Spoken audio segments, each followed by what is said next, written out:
नमस्कार विद्यार्थी मित्रांनो, लिंक कुठेही लिंक नंबर सेंड करू नका. 24 आवर मोर त्यांचा बॅन भेटतो. हा तसं करू नका. अनऑफिशियल ग्रुप बनवा. ओके विद्यार्थी मित्रांनो, I think your personal chat is okay. Personal chat was going on. सर्व विद्यार्थी मित्रांचं मनपूर्वक स्वागत आहे. काही टेक्निकल प्रॉब्लेममुळे ग्लिचमुळे क्लास 10 मिनिट लेट सुरू झाला, but let it be. Okay, finally class सुरू झाला, हे महत्वाचं आहे. विद्यार्थी मित्रांनो, please welcome to please welcome. सगळ्यांचं स्वागत आहे आक्रोश या बॅचमध्ये. सगळ्या विद्यार्थी मित्रांचं स्वागत आहे. तुमचे जेवढेही पर्सनल चॅट्स वगैरे आहेत ते सगळं बंद करून टाका. I think some random discussion was going on about something group and all this thing. तो आता आपण क्लासच्या शेवटी बघूया. क्लासच्या शेवटी बघूया. Now let's get started to our topic. विद्यार्थी मित्रांनो, आज आपला MPSC राज्यसेवा प्रिलिम्स 2026 ही जी परीक्षा येत आहे, 2026 ची परीक्षा, आणि फार मोठी चॅलेंजिंग परीक्षा बनलेली आहे आता ही. आणि त्यातल्यात आपलं हे Mars booster model. Mars booster model. या मार्स बुस्टर मॉडेलसाठी आपण इथे एकत्र आलेलो आहोत. म्हणजे आपल्या दररोजच्या टॉपिकमध्ये काय वैशिष्ट्य असेल की जो टॉपिक आपला असणार, ज्या टॉपिकवर आपण डिस्कशन करणार, तर त्या टॉपिकवर आयोगाने जर PYQ विचारले असेल तर ते PYQ ऑन द स्पॉट आपले डिस्कशन होणार. आय होप जर तुमच्या या बॅचमध्ये बाकीचे सेशन झाले, जिओग्राफी अँड इकॉनॉमी, त्यामध्ये तुम्हाला याचा अनुभव आला असेल. ठीक आहे, त्यामध्ये तुम्हाला याचा अनुभव आला असेल. So please welcome, please welcome each and every one of you once again. Today we are going to start polity. Today we are going to start polity in this Mars booster model, that is Akrosh 2026. And obviously, what is the beauty? What is the beauty of this batch is that whatever the PYQ has been asked on the particular topic that we are going to discuss on the particular day, we will be covering with the thorough discussion on that PYQ on the same day in the same class. And that is why you will be get able to identify की तुम्हाला कोणकोणते topic महत्वाचे असू शकतात आणि तुम्ही तुमचा paper guess करू शकता, आहे की नाही. तुम्ही तुमचा पेपर गेस करू शकता येणाऱ्या एक्झामसाठी. मी नेहमी म्हणतो की एक आयोगाचा चांगला विद्यार्थी कोण असतो, जो मागच्या PYQचा अनालिसिस करून समोरच्या येणाऱ्या एक्झामला गेस करू शकतो. पण आता ते कार्य आम्ही आमच्यावर घेतलेलं आहे. ते कार्य याच्यासाठी आम्ही ही मार्स बुस्टर मॉडेल आक्रोश ही बॅच आपण लॉन्च केलेली आहे. विदाउट वेस्टिंग एनी टाइम आज आपण आपल्या टॉपिकला जाणून घेऊया. आज आपला जो पहिला टॉपिक आहे की नाही, आज आपला जो पहिला टॉपिक हा पहिला टॉपिक कोणता आहे? लेक्चर नंबर 1, 1773 ते 1947 कायदे भाग 1. ऑब्वियस आहे, बायलिंग्वेल आपली बॅच आहे, bilingual. That is why the topic will be conducted in both the languages. It is bilingual. It is bilingual. So don't worry about it. 1773 to 1947 चा भाग 1. मग what exactly we are going to cover today. आजच्या session मध्ये आपण नेमके कोणते point cover करतोय? Regulating act 1773, याला नियामक कायदा किंवा नियमन कायदा 1773 म्हणतात, आहे की नाही. यावर कंबाईन मध्ये प्रश्न आलेला आहे. कंबाईन मध्ये अजूनपर्यंत राज्यसेवेला पूर्व परीक्षेला यावर एकही प्रश्न आला नाही. ठीक आहे, मी अजून एक वेळा रिपीट करतो विद्यार्थी मित्रांनो, आहे की नाही. यश, नमस्कार, आणि सगळ्या विद्यार्थी मित्रांना व्हेरी व्हेरी गुड आफ्टरनून. प्रत्येक विद्यार्थी मित्रांनो व्हेरी व्हेरी गुड आफ्टरनून. आणि गुड आफ्टरनून, गुड मॉर्निंग वगैरे फॉर्मॅलिटी करू नका, माझ्या क्लासमध्ये तरी करू नका. These are all formalities. Thank you, sorry, good night, good afternoon. Don't worry. These formalities you need not to do. तुम्हाला फक्त आपल्या टॉपिक मध्ये काय करायचं, जिथे तुम्हाला अडचण आहे तिथे लगेच विचारून घ्या, ही गोष्ट नक्की करा. आणि आपला टॉपिक झाल्यानंतर दुसऱ्या दिवशीच्या क्लासमध्ये आल्या आल्या पहिले 10-15 मिनिटात तुम्हाला प्रिव्हियस सेशनमध्ये काही अडचणी असेल तर त्या लगेच विचारायच्या. बाकी हे good afternoon, good morning, I don't believe in formalities. I don't believe in this. Thank you, sorry, good afternoon, good morning, good evening. Never ever believe. So, each and every one of you, please welcome once again. And Regulating Act 1773 and the background provisions, drawback म्हणजे नियामक कायदा 1773, त्यानंतर 1784चा Pitt's India कायदा, हे सगळे part आज आपण cover करणार आहोत. आपल्याला राज्यघटनेची ऐतिहासिक पार्श्वभूमी, आपल्या या टॉपिकचं नाव तुमच्या पुस्तकात काय आहे? Historical background of Indian constitution. ठीक आहे, मे आय रिपीटिंग वन्स अगेन. आपल्या आज आपण जो टॉपिक कव्हर करणार आहोत, या टॉपिकचं नाव तुमच्या पुस्तकात म्हणजे लक्ष्मीनारायण सरांच्या बुक्समध्ये किंवा PWच्या बुक्समध्ये historical background of Indian constitution असं नाव आहे. Historical background of Indian constitution.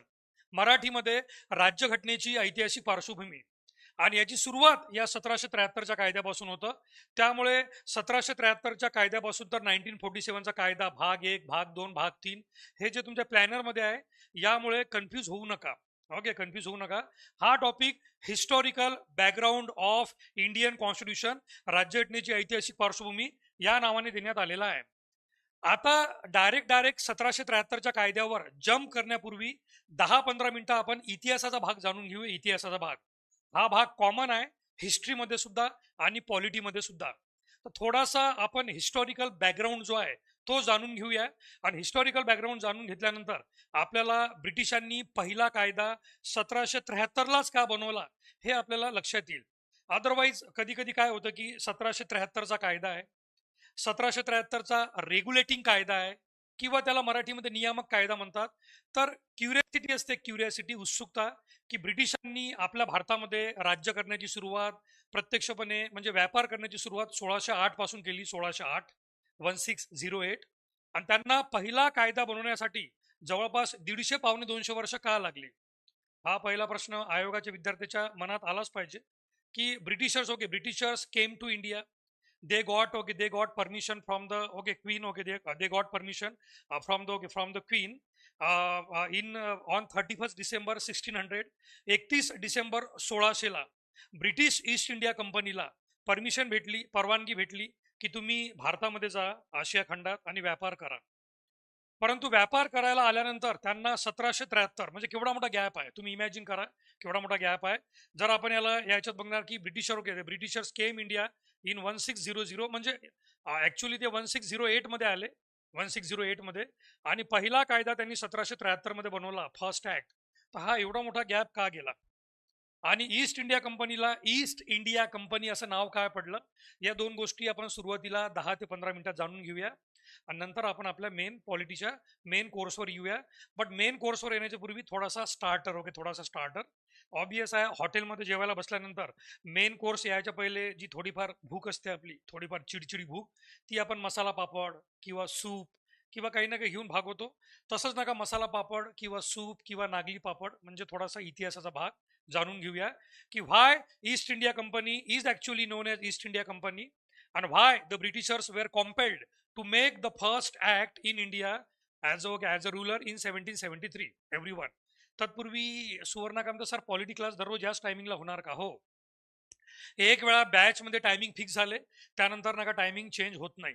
Okay, एक वेळा बॅच मध्ये टायमिंग फिक्स झाले, त्यानंतर नका चेंज होत नसतात टायमिंग. ते टायमिंग तेच असतात फिक्स, म्हणजे डेली 3 ते 5. 3 ते 5 डेली आपण भेटणार, 3 ते 5. तर सर्वात पहिले विद्यार्थी मित्रांनो यामध्ये बघा की जो वास्को डी गामा होता, वास्को डी गामा, त्याची स्टोरी मी काही डिटेलमध्ये सांगणार नाही. यू नो की वास्को डी गामा हा पोर्तुगल, इथं पोर्तुगल, वास्को डी गामा हा पोर्तुगल, पोर्तुगल पासून नका त्याने सुरुवात केली आपल्या प्रवासाची. आणि नका मग त्याने मार्ग शोधत तो नका इथे आफ्रिकेला आला होता, आफ्रिकेला. आणि या आफ्रिकेला त्याने वळसा मारला, वळसा म्हणजे इथून त्याने टर्न घेतला, आणि शेवटी तो भारताच्या इकडे रूटकडे आला, रूटकडे. ही स्टोरी जवळपास सर्व लोकांना माहीत आहे. ज्यांनी 5वी ते 10वी आपलं शिक्षण इमानदारीने पूर्ण केलेलं आहे, दे ऑलरेडी नो की how Vasco D gamma entered India actually. Vasco D gamma Portugal पासून निघाला, मग तो आफ्रिकेच्या इथं केप ऑफ गुड होपला आला. इथून त्याने नका वळसा मारून नका शेवटी तो इकडे भारतामध्ये कालिकत बंदर, केरळ, जे आज केरळमध्ये आहे कालिकत बंदर, तिथे येऊन पोचला. नंतरची स्टोरी तुम्हाला पण माहित आहे की कालिकत बंदरामध्ये त्याचं स्वागत झामोरीन राजाने केलं, king Zamorin. Welcome Vasco D gamma. आणि वास्को डी गामाचं स्वागत केल्यानंतर आहे की नाही, वास्को डी गामाचं स्वागत केल्यानंतर स्वागत केल्यानंतर नाही का, वास्को डी गामा 2-3 महिने वास्तव्यास होता म्हणते इथे वास्को डी गामा.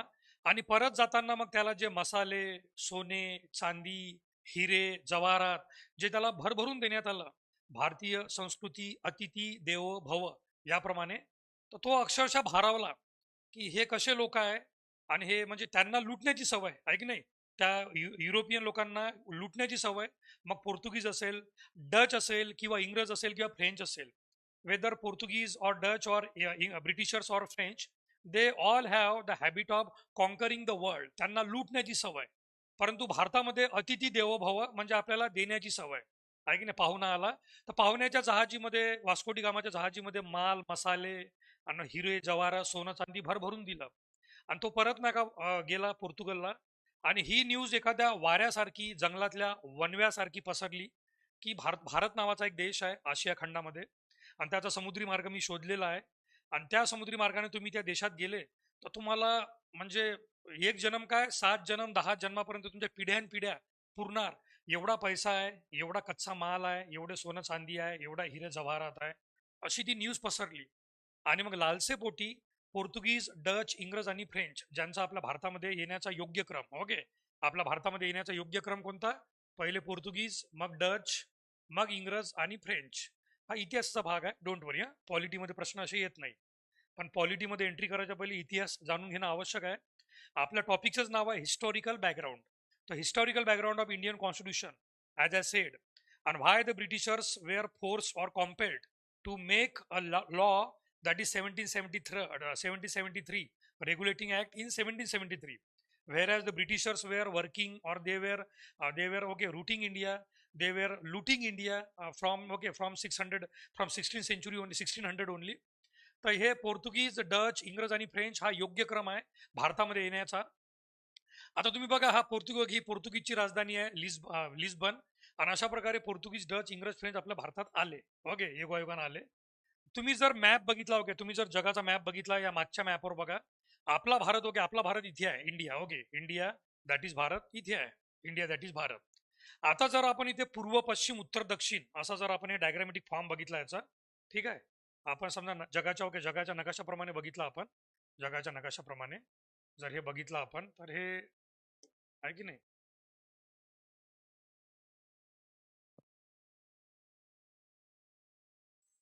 तर यामध्ये ओके, यामध्ये आपण हा जो मॅप काढताना नेहमी अशी एक उभी लाईन काढतो, उभी लाईन, आणि त्यानंतर आपण एक अशी याला एक आडवी लाईन, म्हणजे आपण north east, okay, north east, south east वगैरे जे म्हणतात. तर सर्वात पहिले इथे, ओके, सर्वात पहिले इथे नॉर्थ, ओके, सर्वात पहिले इथे नॉर्थ, मग इकडे ईस्ट, इकडे साऊथ आणि इकडे वेस्ट.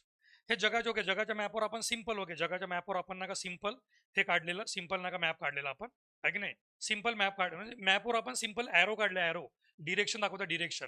आता विद्यार्थी मित्रांनो बघा, मी तुम्हाला इथे नॉर्थ, इथे साऊथ, ईस्ट आणि वेस्ट दाखवलेला आहे. हे जे पोर्तुगल आहे, पोर्तुगल किंवा हा जो पूर्ण युरोप आहे, इकडे पूर्ण युरोप आहे. या युरोपियन लोकांना भारत कोणत्या दिशेने येतोय? Okay, east. भारत कोणत्या दिशेने येतो? ईस्ट. बघा तुम्ही, हे युरोप आहे, युरोपियन लोक हे उत्तर दिशेला, आणि त्यांना भारत कोणत्या दिशेने येतोय? ई म्हणजे ईस्ट. दॅट इज वाय सर्वात पहिले इथं ईस्ट. कोणत्या देशाला अटॅक करायचं होतं? ओके, कोणत्या देशाला अटॅक करायचं होतं किंवा कोणत्या देशाला लुटायचं होतं? इंडिया, आहे की नाही, इंडिया या देशाला लुटायचं होतं. आणि त्यासाठी सर्वात पहिले काय करायचं होतं? व्यापार, आहे की नाही, त्यासाठी करायचा होता व्यापार करण्यासाठी व्यापाराच्या नावाखाली लूट करायची होती, म्हणून तयार केलेली कंपनी ईस्ट इंडिया कंपनी, आहे की नाही, ईस्ट इंडिया कंपनी.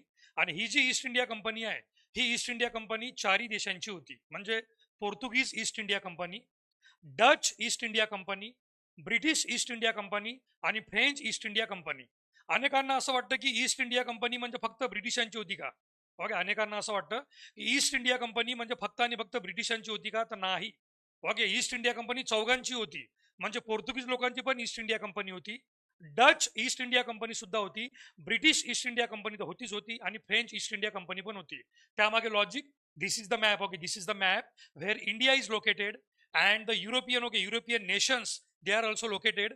या युरोपियन नेशनला जेव्हा वास्कोडी गामाच्या या नवीन रूट बद्दल माहीत पडलं, नवीन रूट बद्दल, आणि वास्कोडी गामाने जी भारताची भरभरून संपत्तीची प्रशंसा केली, आणि या प्रशंसेला त्यांनी उघड्या डोळ्यांनी बघितलं की वास्कोडी गामा गेला होता, ऋतिक रोशन जसा म्हणतो खाली आत आहे ते हम खाली आत जाएंगे, पण तो खाली आत आला होता, पण खाली आत गेला नाही, भरभरून घेऊन गेला, भरभरून. आणि याच गोष्टीवरून तिकडे एक उत्सुकता निर्माण झाली की यार India, okay, India is such a rich country आणि India is such a fabulous country, मग या कंट्रीमधून आपल्याला सुद्धा हा सगळा संपत्ती, कच्चा माल आणावा लागेल. आणि त्याच लालसेपोटी मग पहिले पोर्तुगीज, मग त्यानंतर डच, मग त्यानंतर इंग्रज आणि फ्रेंच, तर या सगळ्यांच्या ईस्ट इंडिया कंपन्या होत्या. आणि ईस्ट इंडिया कंपनीला ईस्ट इंडिया कंपनी का म्हणतात याचं एक्झाम्पल मी, याचं स्पष्टीकरण तुम्हाला दिलं मी, की हे जे पोर्तुगीज, डच, इंग्रज आणि फ्रेंच हे आहे नॉर्थ, ओके, नॉर्थ बाजूला आहे. आणि या 4 देशांना आपला भारत कोणत्या दिशेने येतो? ईस्ट. देश कोणता होता? इंडिया. आणि इथे व्यापाराच्या नावाखाली व्यापाराच्या नावाखाली लूट करायची होती कंपनी, ईस्ट इंडिया कंपनी. अशा प्रकारे चारही देशाच्या ईस्ट इंडिया कंपन्या आल्या. मग या चारही देशांच्या ईस्ट इंडिया कंपनीमध्ये एकमेकांमध्ये भांडणं लागली सत्तेसाठी. त्यातून पोर्तुगीज आणि ब्रिटिशर्स एकमेकांचे नातेवाईक बनले, नातेवाईक. डच लोक तर 10 वर्षात निघून गेले भारतातून. त्यांना काय वाटलं काय नाही की त्यांना ते स्वतः निघून गेले. आता फक्त दोनच लोक उरले होते, ते म्हणजे इंग्रज आणि फ्रेंच. ओके, इंग्रज आणि फ्रेंच. या इंग्रज आणि फ्रेंचमध्ये अनेक वेळा युद्ध झाली, विशेष करून 3 वेळा. ओके, 3 वेळा युद्ध झाली. आणि त्यातलं जे तिसरं युद्ध होतं त्याला सप्तर्षी युद्ध म्हणतात. सप्तर्षी युद्ध म्हणजे 7 वर्ष ते युद्ध चाललं. आणि त्या युद्धानंतर फ्रेंच कमजोर पडले आणि मग फ्रेंच लोकांना पॉंडिचेरी वगैरे असे काही भाग दिले इंग्रजांनी, पॉंडिचेरी आणि लक्षद्वीप वगैरे. आणि अख्ख्या भारतावर स्वतःची सत्ता स्थापित केली या ब्रिटिश ईस्ट इंडिया कंपनीने. तर ब्रिटिश ईस्ट इंडिया कंपनी आपल्या भारतामध्ये व्यापार करायला आली होती, व्यापार करायला. पण व्यापार करता करता त्यांनी पोर्तुगीजांना, डच आणि फ्रेंच लोकांना वेगवेगळ्या पद्धतीने त्यांनी सगळ्यांना बाजूला केलं आणि अख्ख्या भारतावर स्वतःची निर्विवाद सत्ता प्रस्थापित केली. It was the Britishers who finally conquered the whole of the India. They become the ultimate and superior power among the Portuguese, Dutch, and French. Britisher become the ultimate superior power in India. अशा प्रकारे त्या British East India कंपनीने पोर्तुगीज, Dutch आणि French या तिघांचा बरोबर साम दाम दंडभेद वापर करून स्वतःला भारताचे म्हणजे अल्टिमेटली मोनोपोलिस्टिक स्थापन केलं की आम्हीच भारतावर राज्य करणार, आम्हीच भारतामध्ये व्यापार करणार. अशा प्रकारे ईस्ट इंडिया कंपनीने आपली सत्ता सुरू केली. बाकी ते प्लासीची लढाई झाली, बक्सारची लढाई झाली, हे सगळं तुम्हाला इतिहासामध्ये माहित आहे. आपल्याला ते इथे डिस्कस करून काही फायदा नाही. मला फक्त अनेक विद्यार्थ्यांना फर्स्ट अटेम्प्ट आले विद्यार्थ्यांना हे क्लिअर करायचं होतं की how the name east India company, हे ईस्ट इंडिया कंपनी हे नाव कसं आलं हे मला तुम्हाला सांगायचं होतं. इथपर्यंतचा टॉपिक तुम्हाला लक्षात आला का विद्यार्थी मित्रांनो? इथपर्यंतचा आपण मागच्या 10 मिनिटात जो डिस्कस केला हा भाग, हे तुम्हाला लक्षात आलं का everyone?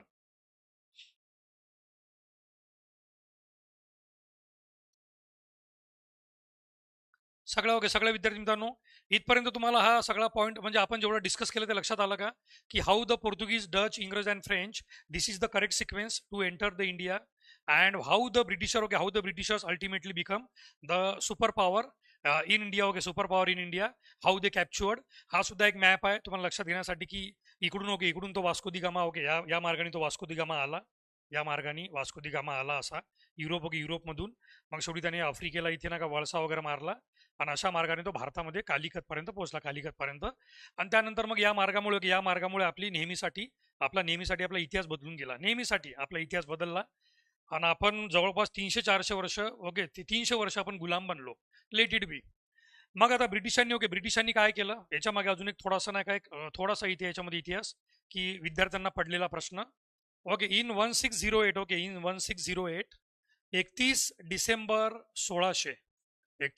1600 British East India company स्थापन होते. आणि या ब्रिटिश ईस्ट इंडिया कंपनीला ब्रिटनच्या राणी किंवा राजाकडून तो व्यापार करण्याचा परवाना भेटतो. मग ना काही 1608 मध्ये प्रत्यक्षात भारतामध्ये येते, आहे की नाही? भारतामध्ये व्यापारासाठी आगमन. ठीक आहे, भारतामध्ये व्यापारासाठी आगमन. खरोखर पहिले सुरुवातीला व्यापारासाठीच आले होते, परंतु त्यांच्या मनात नाका ते हिडन अजेंडा होता. हे नेहमी लक्षात ठेवा की ब्रिटिशर लोकांनी जेवढ्याही देशावर राज्य केलं, म्हणजे असं म्हणतात की जगातला टू थर्ड नाका देशांवर या ब्रिटिशांचं राज्य होतं आणि खरोखर होतं राज्य. परंतु कुठेच त्यांनी डायरेक्ट अटॅक केलं नाही. ब्रिटिशर कुठेही जायचे आपल्या दिमागात 40-50 वर्षाचा प्लॅन घेऊन जायचे.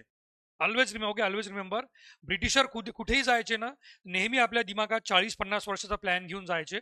भारतामध्ये सुद्धा त्यांनी सुरुवातीला फक्त भारताचा अभ्यास केला की भारतात कोणता राजा स्ट्रॉंग आहे, कुठून आपल्याला प्रॉब्लेम येऊ शकतो, भारतामध्ये कुठे कुठे किती पैसा आहे, कोणत्या प्रकारच्या अडचणी उद्भवू शकतात, सगळ्यांचा त्यांनी एकदम बारकाईने अभ्यास केला.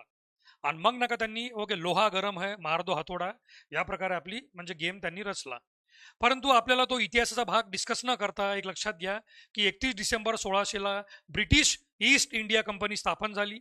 1608 मध्ये ती भारतामध्ये आली, भारतामध्ये व्यापारासाठी तिचं आगमन झालं.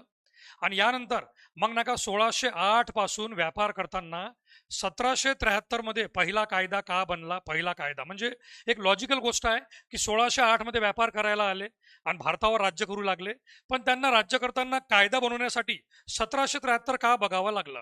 कारण 1608 मध्ये तुम्ही 100 जरी ऍड केले 100 तरी ते 1708 होतात. 1708 यामध्ये तुम्ही पुन्हा 50 ऍड करा, ओके 50 ऍड करा तरी ते होतात 1758. ओके 1758 होतात. 1758 याच्यानंतर अजून प्लस, ओके प्लस 15 वर्षांनी त्यांनी पहिला कायदा बनवला. 1773 मध्ये पहिला कायदा बनवला. मग हे 100 प्लस 50 प्लस 15 यांना एकूण 165 वर्ष एक कायदा बनवण्यासाठी का वेळ लागला? ऑब्वियस आहे. पहिलं रिझन की पहिले व्यापार एकदम सुरळीत चालू होता. व्यापार एकदम सुरळीत चालू होता. त्यांना भरभरून भारतातून पैसा लुटून नका ते नेत होते आणि त्यांना पैसा लुटून नका त्यांना भरभरून पैसा भेटत होता. Means everything okay, everything was going as per their will and wish.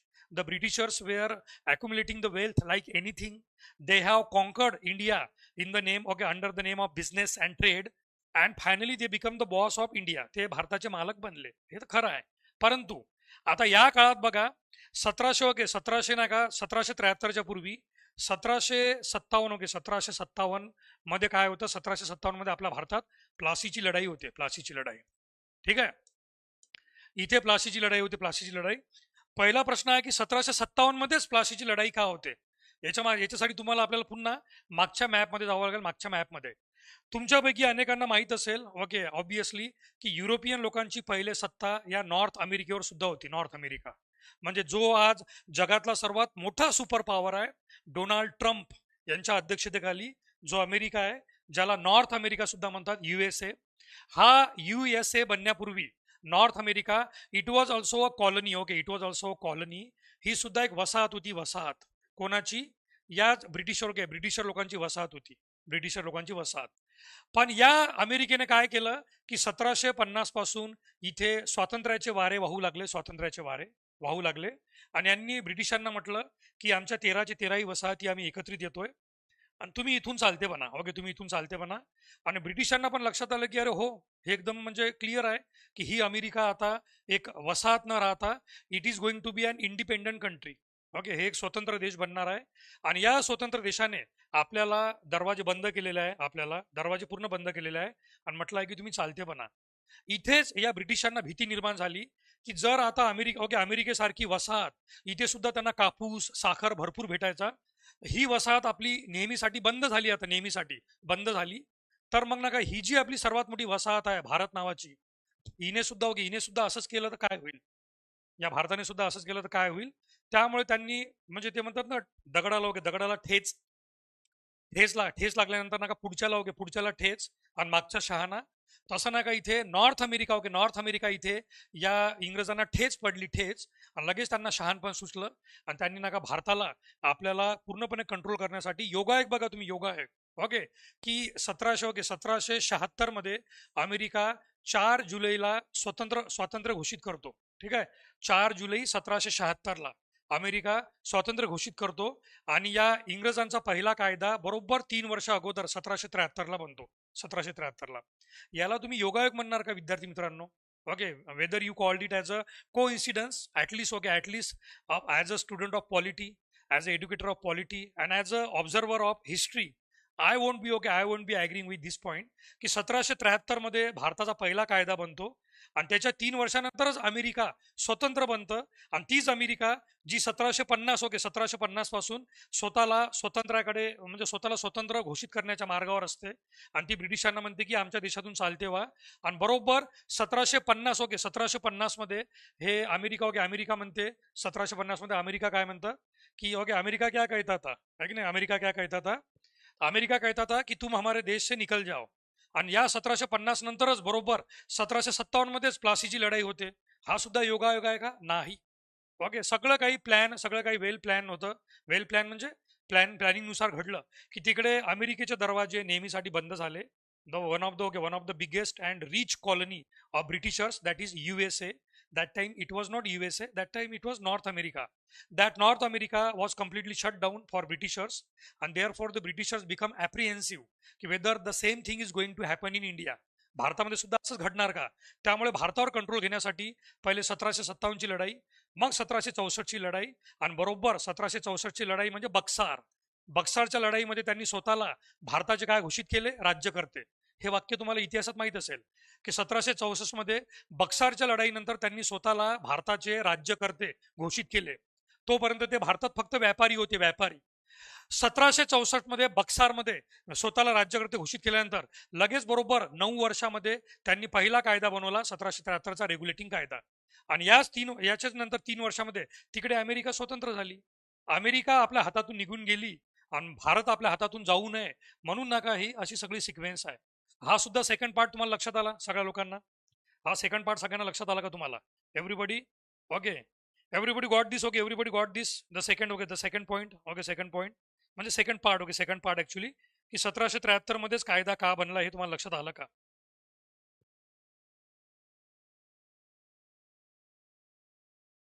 हे टिंब टिंब कोण खेळत आहे की नाही? कोणीतरी टिंब मारला, टिंब कमेंटच्या नावाखाली. हे टिंब काऊन खेळता तुम्ही टिंब? आपल्या क्लासमध्ये खेळायचे नाही बरं असे टिंब वगैरे. कोणी मधात किती काही बोललं किंवा कोणी काही बोललं, आपल्या क्लासमध्ये टिंब टिंब खेळायचे नाही विद्यार्थी मित्रांनो. टिंब टिंब, that's quite irritating. So never ever, never ever try to put that point. Okay, doesn't matter. Okay, doesn't matter की कोणी कसंही बडबड करत असेल, काही करत असेल, त्यांना डायरेक्ट मी शांत करणार. एखादा विद्यार्थी किंवा विद्यार्थिनी वाचाळ बडबड किंवा आउट ऑफ कॉन्टेक्स्ट बडबड जरी करत असेल त्याला मी शांत करून घेणार, डोंट वरी. ओके, माझ्यात तेवढी कॅपॅसिटी आहे.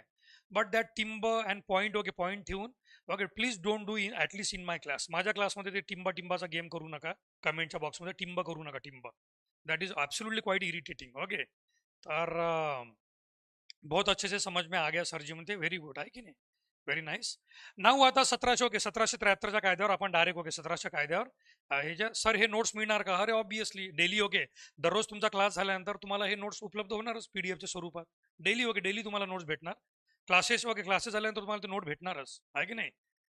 सर ते स्वागत दराक सरांची टेक्निक आहे. मग स्वागत दराक सरांच्याच क्लासमध्ये टेक्निक आजमायची, आहे की नाही? स्वागत दराक सरांची त्यांची टेक्निक त्यांच्याच इथं वापरायची, आपल्या क्लासमध्ये आपली टेक्निक. Okay, obviously. सो यात, ओके, तर यामध्ये it happens, okay, it happens, okay, don't वरी गायत्री.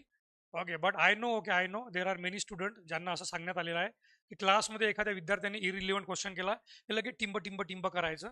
काही करू नका टिंब वगैरे. विद्यार्थ्यांची उत्सुकता असते, विद्यार्थ्यांचे, ओके, विद्यार्थ्यांचे नका हे असतात, आहे की नाही? विद्यार्थ्यांचे नका काही कन्सेप्ट असतात, कधी कधी ओव्हर एक्साइटमेंटमध्ये विचारतात ते. तर पहिल्या अटेम्प्टला विद्यार्थी एक्साइटेड असतोच, पहिल्या अटेम्प्टला विद्यार्थी एवढा परफेक्ट नसतो, परफेक्ट. त्यामुळे ते टिंब वगैरे टाकू नका, विचारू द्या जे विचारायचं. खरोखर महत्त्वाचा प्रश्न असेल तर मी त्याला एंटरटेन करणार, नसेल तर मीच त्याला शांत करणार, आहे की नाही? तर आता यामध्ये, ओके, यामध्ये विद्यार्थी मित्रांनो, आहे की नाही, यामध्ये सगळे विद्यार्थी तुम्हाला ॲपवर, ओके, तुम्हाला ॲपवर नोट्स भेटतात. ओके, तुम्ही बॅच परचेस केलेली आहे, तुम्हाला ॲपवर, ओके, ॲपवरच तुम्हाला नोट्स भेटतील, डोंट वरी, आहे की नाही? राज म्हणते शेगाव, बरं, मी अकोट. ओके, मी अकोट, 40-50 किलोमीटर दूर आहो आपण. नाऊ रेग्युलेटिंग ऍक्ट 1773, ब्रिटिशांनी 1773 मध्ये पहिला कायदा बनवला. आता या कायद्यामध्ये सुद्धा एक ना का हिस्ट्री आहे. ओके, या कायद्यामागे सुद्धा एक हिस्ट्री लपलेली आहे. तुम्ही म्हणसाल ही हिस्ट्री म्हणजे कोणती? या हिस्ट्रीला, ओके, या हिस्ट्रीला सांगताना तुम्हाला माहित आहे की भारतामध्ये, ओके, भारतामध्ये ना का ब्रिटिशर लोक जेव्हा भारतामध्ये आले होते, तर या ब्रिटिशर लोकांनी काय केलं होतं, भारतामध्ये प्रशासन, ओके, प्रशासन राबवण्यास आली. आपल्या भारतामध्ये प्रशासन राबवण्याच्या नावाखाली भारताचे 3 भाग केले होते, 3 भाग. बंगाल, ओके, बंगाल, बॉम्बे आणि मद्रास, असे 3 भाग केले होते आपल्या भारतामध्ये. तर याच्यात, ओके, म्हणजे आपला जो हे सर्वात मोठा भाग होता ना, सर्वात मोठा भाग असा तो बंगालचा होता, बंगालचा. या खालोखाल इकडे नाही का बॉम्बे, ओके, या खालोखाल इकडे मद्रास, ओके, मद्रासचा भाग होता, मद्रासचा भाग. आणि इकडे, ओके, इकडे बाजूला तसाच ना का एक मोठा भाग बॉम्बेचा होता. असे 3 प्रांत, ओके, 3 प्रांत ब्रिटिशांनी डिवाइड केले आपल्या भारतामध्ये. आजचा महाराष्ट्र आणि गुजरात त्यावेळेस बॉम्बे होता. साऊथ इंडियाचे सर्वच्या सर्व राज्य मद्रास या प्रांतात होते. आणि बंगालचा सर्वात मोठा प्रांत होता, बंगाल सर्वात मोठा प्रांत होता, सर्वात मोठा प्रांत. आता झालेलं काय, ब्रिटिशांनी, ओके, ब्रिटिशांनी आपलं प्रशासन राबवण्यासाठी बंगाल, बॉम्बे आणि मद्रास असे 3 प्रांत, ओके, 3 प्रांत करून टाकले भारताचे. आणि या तिन्ही प्रांतातून ते सत्ता चालवायचे. पण काय झालं, ओके, काय झालं या तिन्ही प्रांत, ओके, या तिन्ही प्रांतामध्ये, तर या तिन्ही प्रांतामध्ये काय झालं की या तिन्ही प्रांतामध्ये भ्रष्टाचार एवढा वाढला या ईस्ट इंडिया कंपनीकडून. ठीक आहे, भ्रष्टाचार एवढा प्रचंड वाढला या तिन्ही प्रांतामध्ये. जो रॉबर्ट क्लाईव्ह नावाचा एक व्यक्ती होता, रॉबर्ट क्लाईव्ह, जो आपल्या भारतात बंगालचा पहिला गव्हर्नर होता, तो भारतामध्ये आला होता एक चपरासी, म्हणजे एक लिपिक, कारकून, क्लर्क बनून आला होता, क्लर्क. परंतु जेव्हा तो गव्हर्नर म्हणून भारतातून गेला, आणि त्यांनी तिकडे जो बंगला बांधला लंडनमध्ये, प्लासी, ओके, प्लासी नावाचाच त्याने बंगला बांधला होता. त्याचा राजमहल किंवा बंगला बघून चांगले चांगले लोक अवाक झाले होते, अवाक, की हा गेला काय होता, एक लिटरली एक भिकारी म्हणून गेला होता, भिकारी, क्लास 4 किंवा क्लास 4 ऑफिसर म्हणून गेला होता, लिपिक म्हणून, एक क्लर्क म्हणतो आपण त्याला, क्लर्क म्हणून गेला आणि आला परत एकदम राजा, ओके, राजा होऊन. त्याच्यावरून नका लक्षात आलं की ईस्ट इंडिया कंपनी प्रचंड भ्रष्टाचार करत आहे, प्रचंड म्हणजे प्रचंड भ्रष्टाचार करत आहे. आणि भारतामध्ये, ओके, भारतामध्ये राज्य कसं चालायचं, भारतामध्ये राज्य कसं चालायचं ते सांगतो तुम्हाला मी.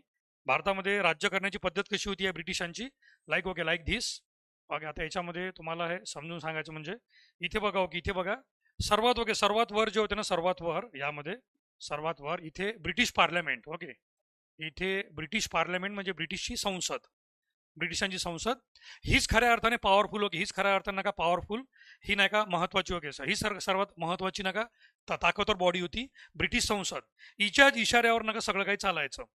आणि सर्वात खाली म्हणजे आपला भारत, ओके, आपला देश भारत. तर ही ब्रिटिश संसद आपल्या भारतावर सत्ता गाजवत होती, कोणाच्या माध्यमातून, ईस्ट इंडिया कंपनीच्या माध्यमातून, ईस्ट इंडिया कंपनीच्या माध्यमातून. म्हणजे ईस्ट इंडिया कंपनी काही प्रत्यक्ष मालक नव्हती, लक्षात घ्या, ठीक आहे. ईस्ट इंडिया कंपनी प्रत्यक्ष मालक नव्हती, ब्रिटिश, ओके, ब्रिटिश संसद जी आहे, ब्रिटिश संसद, ती खऱ्या अर्थाने ओरिजिनल मालक होती. आणि ब्रिटिश संसदेच्या इशाऱ्यानुसार ईस्ट इंडिया कंपनी भारतामध्ये कार्य करत होती. आता या ब्रिटिश संसदेने ईस्ट इंडिया कंपनीला पूर्ण मोकळीक दिली होती की भारतामध्ये तुम्हाला जसा पाहिजे तसा तुम्ही व्यापार व्यवहार करा, आहे की नाही, व्यापार व्यवहार करा, याच्यामध्ये जशी, ओके, जशी तुम्हाला व्यापार व्यवहार करायचा तसा करा. याचाच नेमका गैरफायदा या ईस्ट इंडिया कंपनीच्या अनेक अधिकाऱ्यांनी घेतला आणि इथे पूर्णपणे भ्रष्टाचार चालू केला, त्यांनी संपूर्ण भ्रष्टाचार चालू केला. त्याचं one of the example I have given you, that is Robert Clive. He came here as a clerk and went, okay, went as a governor. But असं म्हणतात की जाताना तो 20 मिलियन पाऊंड, 20 मिलियन पाऊंड म्हणजे आज ती रक्कम हजारो कोटीच्या घरात आहे, हजारो कोटीच्या घरात. तर 20, ओके, 20 मिलियन पाऊंड एवढी रक्कम नका तो घेऊन गेला भारतातून, हा नका रॉबर्ट क्लाइव्ह. एवढं खतरनाक नका तो भ्रष्टाचाराचं प्रकरण दिसलं. लगेच या ब्रिटिश संसदेला कळालं की या ईस्ट इंडिया कंपनीवर कंट्रोल ठेवणं आवश्यक आहे, आता कंट्रोल ठेवणं आवश्यक आहे, कारण ही हाताबाहेर चालली, ही आपली मनमर्जी कारभार करून भारतामध्ये आपलं पण नाव बदनाम करत आहे आणि ब्लॅक मनी पण खूप कमवत आहे. तर या ईस्ट इंडिया कंपनीला कंट्रोल करणं आवश्यक आहे, कंट्रोल. आणि यालाच कंट्रोल करण्यासाठी पहिला कायदा आणण्यात आला आणि योगायोग नाही आहे बघा, या कायद्याचं नावच काय, रेग्युलेटिंग ऍक्ट. या कायद्याचं नाव काय, रेग्युलेटिंग, ओके. मराठीमध्ये सुद्धा याचं नाव काय, नियमन कायदा किंवा नियामक कायदा. आपण रेग्युलेटिंग हा शब्द कुठे बघतो, असं आपण नेहमी शब्द वापरतो, रूल्स अँड रेग्युलेशन, ठीक आहे, रूल्स अँड रेग्युलेशन असा आपण शब्द वापरतो, रूल्स अँड रेग्युलेशन. शाळेमध्ये किंवा कॉलेजमध्ये रूल्स अँड रेग्युलेशन कशासाठी असतात, शाळेमध्ये किंवा कॉलेजमध्ये रूल्स अँड रेग्युलेशन कशासाठी असतात, की सगळ्यांनी त्या प्रिन्सिपलच्या किंवा कॉलेजच्या नियमा अंतर्गत किंवा कंट्रोलमध्ये राहावं, कंट्रोल, ओके. म्हणजे सर्वच्या सर्व विद्यार्थ्यांवर आणि जो स्टाफ आहे, स्टाफ, त्यावर एका ऑथॉरिटीचं कंट्रोल असतं, control, that is, okay, principal or vice chancellor or शाळेमध्ये हेडमास्टर. तर हा जो हेडमास्टर आहे शाळेतला किंवा कॉलेजचा प्रिन्सिपल आहे किंवा नाही का एखाद्या मोठ्या विद्यापीठाचा व्हाईस चान्सलर आहे, ही सर्वात मोठी अधिकारी असतात जे संपूर्ण विद्यापीठावर किंवा कॉलेजवर आपलं नियंत्रण ठेवतात. आणि दॅट इज वाय 1773च्या कायद्याचं नाव सुद्धा रेग्युलेटिंग ऍक्ट ठेवण्यात आलं, रेग्युलेटिंग ऍक्ट. कारण या ईस्ट इंडिया कंपनीने प्रचंड भ्रष्टाचार वाढवला होता आणि या ईस्ट इंडिया कंपनीचे अधिकार टप्प्याटप्प्याने, स्टेप बाय स्टेप कमी करून या ईस्ट इंडिया कंपनीला नेहमीसाठी भारतातून वापस करायचं, म्हणजे फिनिश करायचं आणि भारतातली सर्व सत्ता डायरेक्टली आपल्या हातात घ्यायची. या प्लॅनिंगनुसार ब्रिटिश संसदेने कायदे बनवण्याची सुरुवात केली आणि त्यातला पहिला कायदा होता 1773चा कायदा. तर जर तुम्हाला कोणी विचारलंही की 1773चा कायदा हा कशासाठी होता, तर सरळ आन्सर द्यायचं की जसं 1773च्या कायद्याचं नाव आहे regulating act, okay. Regulation means to have control and to have control means who is going to control, the British Parliament was going to control the British East India Company. ब्रिटिशांची जी संसद आहे ती east India कंपनीला control करणार होती. Control का करायचं होतं, कारण ईस्ट इंडिया कंपनीने भारतामध्ये भ्रष्टाचार वाढवला होता आणि हा भ्रष्टाचार थांबवण्यासाठी आणि ईस्ट इंडिया कंपनीच्या अधिकाऱ्यांवर नियंत्रण ठेवण्यासाठी कायदा करण्याची आवश्यकता होती. एवढा मोठा भारत देश होता आणि या भारत देशातल्या प्रत्येक गोष्टींना कंट्रोलमध्ये ठेवण्यासाठी, प्रत्येक अधिकाऱ्यांवर कंट्रोल ठेवण्यासाठी कायदे असतात, कायदे. आज आज आपण स्वतंत्र आहोत, आज आपला भारत स्वतंत्र आहे, तरी पण भारतात कायदे आहे. कशासाठी कायदे आहे? भारतातल्या प्रत्येक नागरिकाने कायद्याअंतर्गत राहून काम करावे. भारतातल्या प्रत्येक नागरिकांवर कायद्याचं काय नियंत्रण आहे आणि कायदे आहे म्हणूनच आपण एवढ्या चांगल्याने वागत आहोत. कायदे आहे म्हणून नाही का लोक भांडणं करत नाही, किंवा म्हणजे काही लोक भांडणं करतात, मर्डर करतात, रेप बलात्कार पण करतात, पण 99% जे लोक आहे ते कायद्याच्या भीती अंतर्गत बिलकुल एकदम सर्वसामान्य लोकांसारखे राहतात. दॅट इज वाय कायद्यांची आवश्यकता असते. आणि म्हणूनच ब्रिटिशांनी जो पहिला कायदा आणला 1773चा regulating act, it was mean for the regulating act 1773 was pass by the British Parliament. British Parliament जी आहे, ब्रिटिशांची संसद, it was the powerful body, it was the most powerful body aim to extend its authority over the vast territories under the dominion of the East India Company. 1773चा नियमन कायदा British संसदेने मंजूर केला, कारण तीच सर्वात मोठी संस्था होती, सर्वात ताकदवर संस्था होती. आणि त्याचा मेन उद्देश काय होता? ज्याचा उद्देश ईस्ट इंडिया कंपनीच्या अधिपत्याखालील विशाल प्रदेशावर अधिकार गाजवणे होता. हे वाक्य सगळ्या लोकांनी रीड करा. ईस्ट इंडिया कंपनीच्या अधिपत्याखाली विशाल प्रदेशावर अधिकार गाजवणे होता. त्याच्या मागे मी तुम्हाला कारण सांगितलं की या ईस्ट इंडिया कंपनीने भारतासारख्या विशाल प्रदेशावर अधिकार गाजवता गाजवता भ्रष्टाचार करणं चालू केलं. भ्रष्टाचारातून प्रचंड काळा पैसा कमवला आणि तेच ब्रिटिश संसदेला मंजूर नव्हतं. आणि त्यामुळे ब्रिटिश संसदेने सरळ सरळ भारतावर स्वतःचं नियंत्रण घेण्यासाठी सर्वप्रथम डिसाईड केलं की या ईस्ट इंडिया कंपनीला एक ॲब्रप्टली समाप्त करता येत नाही. यांना टप्प्याटप्प्याने समाप्त करायचं, कमजोर करत करत समाप्त करायचं. आणि ईस्ट इंडिया कंपनीला कमजोर करण्याची सुरुवात या कायद्यापासून करण्यात आली, 1773च्या कायद्यापासून. म्हणजेच ईस्ट इंडिया कंपनीवर पूर्ण नियंत्रण घेऊन सर्व सत्ता आपल्याकडे घ्यायची होती. आणि सर्व सत्ता आपल्याकडे म्हणजे केंद्रीकरण. तुमच्या लक्ष्मीकांत सरांच्या पुस्तकात आणि PWच्या पुस्तकात पहिलंच वाक्य आहे 1773च्या या कायद्यासाठी की हा केंद्रीकरणाचा पहिला टप्पा होता. हा कायदा केंद्रीकरणाचा पहिला टप्पा होता. 1773 regulating act was the first step towards the centralisation. आणि सेंट्रलायझेशन किंवा केंद्रीकरण म्हणजे काय? सर्व सत्ता एकाच जागी येणे, ती म्हणजे ब्रिटिश संसद. ब्रिटिश संसदेला सर्वच्या सर्व सत्ता आपल्या हाती घ्यायची होती. म्हणून नाही का केंद्रीकरणाची सुरुवात या कायद्यापासून करण्यात आली. हा तुमचा एक्झाम मध्ये एक प्रश्न बनू शकतो की ब्रिटिशांच्या कोणत्या कायद्याने भारतामध्ये केंद्रीकरणाची सुरुवात केली?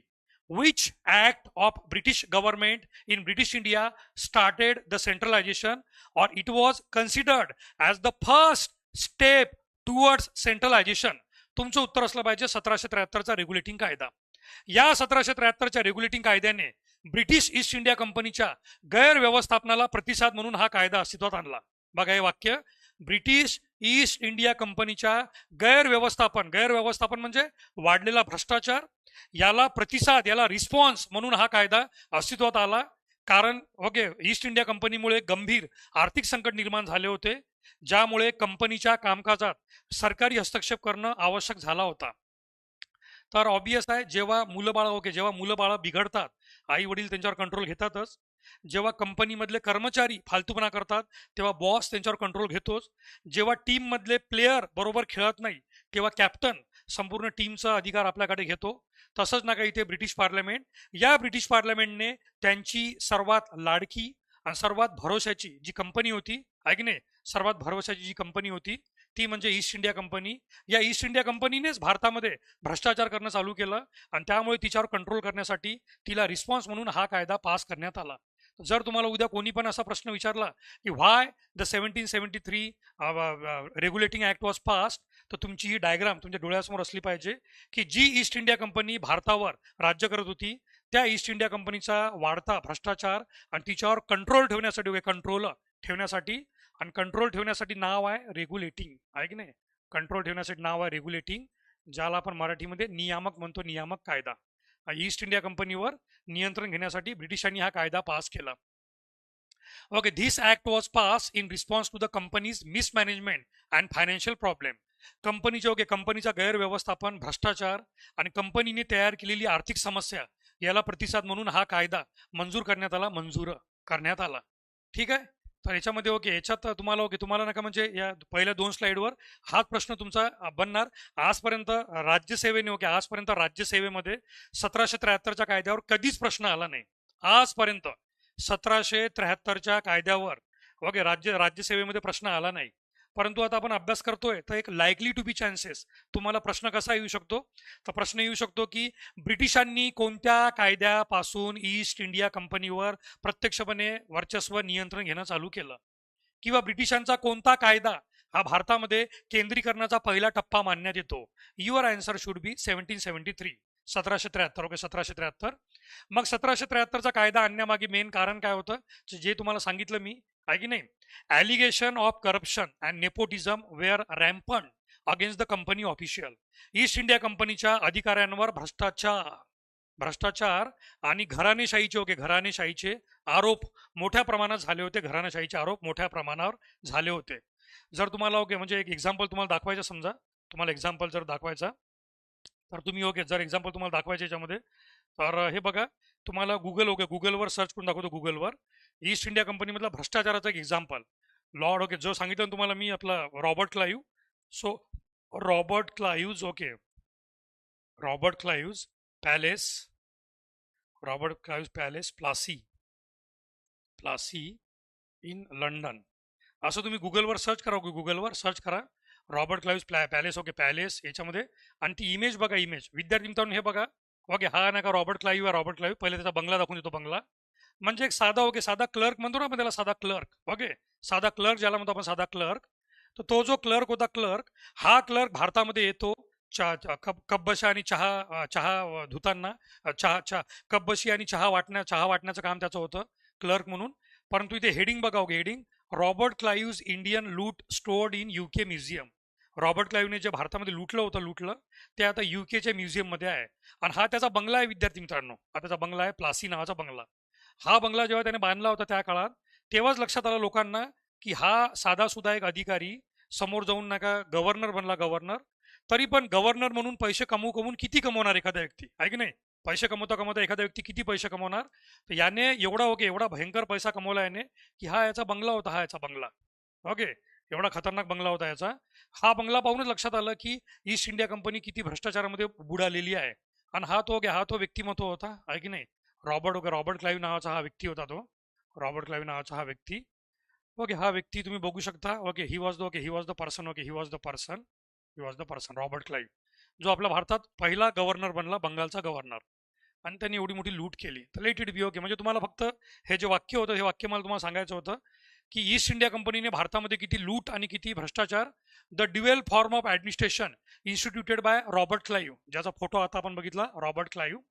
या रॉबर्ट क्लाइव्हने आपल्या भारतामध्ये दुहेरी शासन पद्धती चालू केली होती. दुहेरी शासन पद्धती ज्याला म्हणतो आपण डबल सिस्टम ऑफ ऍडमिनिस्ट्रेशन, ही सुद्धा भारतामध्ये फेल, ती चुकीची ठरली ओके. ड्युएल सिस्टम, तर आपल्याला ड्युएल सिस्टम अभ्यास करायचा नाही, तो इतिहासाचा भाग आहे. ड्युएल सिस्टम इतिहासाचा भाग आहे. फक्त एवढं लक्षात घ्यायचं आहे की रॉबर्ट क्लाइव्हने सुरू केलेल्या दुहेरी प्रशासन पद्धती ही भारतात अयशस्वी ठरली, अयशस्वी. आणि त्यामुळे नका याच्यात म्हणजे अनेक लोक भ्रष्टाचार करायला लागले, आणि मोठमोठ्या नवाब आणि हे राजा महाराजाकडून प्रचंड प्रमाणात सोने चांदी लुटणं चालू केलं. आणि गिफ्ट म्हणून मोठमोठे सामान वगैरे घ्यायचे, डायमंड वगैरे, आणि हा सगळा पैसा ब्रिटनला स्वतःच्या घरी पोहोचवायचे. अशा प्रकारे अधिकारी खूप भ्रष्ट बनले होते, भ्रष्ट ओके. तर त्यामुळे ओके आता मग नियमन कायदा आणला, आणि नियमन कायदा आणल्यानंतर ओके, नियमन कायदा आणल्यानंतर काय काय करण्यात आलं बघा. जसं याचं नाव आहे ओके, जसं याचं नाव आहे रेग्युलेटिंग ऍक्ट, याच्या नावाप्रमाणे ब्रिटिश संसदेला ईस्ट इंडिया कंपनीवर कंट्रोल घ्यायचं होतं. पण एकाच दिवशी घ्यायचं नव्हतं, टप्प्याटप्प्याने घ्यायचं होतं. की पहिले काही अधिकार कमी करा, मग अजून त्यांचे थोडेफार अधिकार कमी करा. तर टप्प्याटप्प्याने त्यांचे अधिकार कमी करत जायचे, आणि एक दिवस त्यांना पूर्णपणे फिनिश करून भारतातून रफादफा करायचं, रफादफा. त्यासाठी सुरुवात केली होती 1773च्या रेग्युलेटिंग कायद्याने.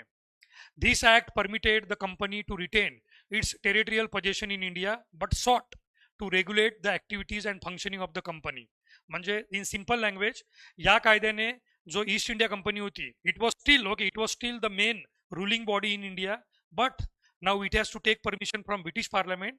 आतापर्यंत काय होतं, ब्रिटिश पार्लमेंटने या ईस्ट इंडिया कंपनीला मोकळीक दिली होती, मोकळीक, तुम्हाला जसा व्यापार करायचा करा. पण आता यांच्यामध्ये सांगण्यात आलं की या कायद्याने कंपनीला भारतातील तिच्या प्रादेशिक मालकी कायम ठेवण्याची परवानगी दिली, परंतु ओके, हे शब्द फार डेंजर असतात जीवनामध्ये. बट, पण, किंतु, परंतु, आहे की नाही. एखादा व्यक्ती तुम्हाला तुमची तुमची आवडती व्यक्ती तुमच्या समोर आली आणि तुम्हाला म्हटलं की अरे ऐक ना, तू मला फार म्हणजे फारच जास्त आवडतो, परंतु फार जास्त आवडतो पर्यंत बीपी हाय होते, आणि परंतु म्हटलं की बीपी डायरेक्ट लो होते. तू मला फार म्हणजे फारच जास्त आवडतो, मला अनेक दिवसापासून सांगायचं होतं की तू मला फार जास्त आवडतो, परंतु एका मित्रासारखा, एका बेस्ट फ्रेंड सारखा. लगेच जेवढी वर गेली तेवढीच खाली आली. तसंच नका इथे वाक्य आहे की या कायद्याने कंपनीला भारतात नका तिची मालकी कायम ठेवण्याची परवानगी दिली, परंतु यानंतर कंपनीला कोणतीही क्रियाकलाप म्हणजे ऍक्टिव्हिटी करायची असेल, व्यापार करायचा असेल आणि कामकाज करायचं असेल तर त्याचा नियमन करण्याचा पूर्ण प्रयत्न जे आहे तो संसदेला देण्यात आला. संसदेला म्हणजे ब्रिटिश पार्लमेंटने सांगितलं की तुम्ही आमच्या वतीने तिथं काम करा, पण यानंतर तुम्हाला व्यापार करायचं किंवा काही करायचं आम्हाला विचारल्याशिवाय करायचं नाही, आम्ही ठरवू तसं करायचं. म्हणजे आहे की नाही. तर त्यांनी ओके ज्या 1773च्या कायद्याने ईस्ट इंडिया कंपनीकडून पूर्णपणे सत्ता ताब्यात घेतली नाही, पूर्णपणे घेतली नाही, पण तिच्यावर अंकुश आणला, तिच्यावर कंट्रोल आणलं, म्हणून तिला नियमन म्हणतात. That is why this act is known as regulating, because the British parliament did not completely take over the East India Company, but it has clearly stated that we are going to control your activities from now onward. Whatever the activities, trade activities or ruling activities you are going to conduct in India, you will do or you shall do as per our regulation, as per our order. अशा प्रकारे east India कंपनीवर त्यांनी नका पकड बनवली, त्यांनी पकड बनवली. त्यानंतर नका या कायद्याने बरं इथपर्यंत लक्षात आलं सगळ्यांना. इथपर्यंत 1773च्या कायद्याचं लक्षात आलं का सगळ्या विद्यार्थी मित्रांनो? इथपर्यंत जे आपण डिस्कस केलं ते तुम्हाला लक्षात आलं का 1773च्या कायद्याने? सर स्टेप बाय स्टेप आमची तयारी बेस करून घ्या. अरे काही काळजी नका करू तुम्ही, काही काळजी नका करू तुम्ही. तुमच्या तयारीसाठीच आम्ही एवढी मोठी बॅच लॉन्च केलेली आहे, मार्स बूस्टर मॉडेल. कशासाठी? हेच तुम्हाला सांगण्यासाठी.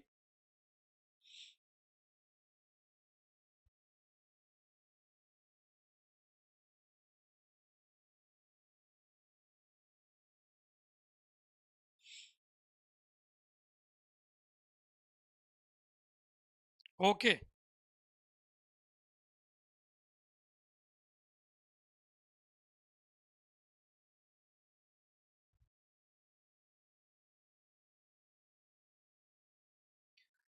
त्यानंतर मग आता हे 1773च्या कायद्याने this act provided for the appointment of governor general.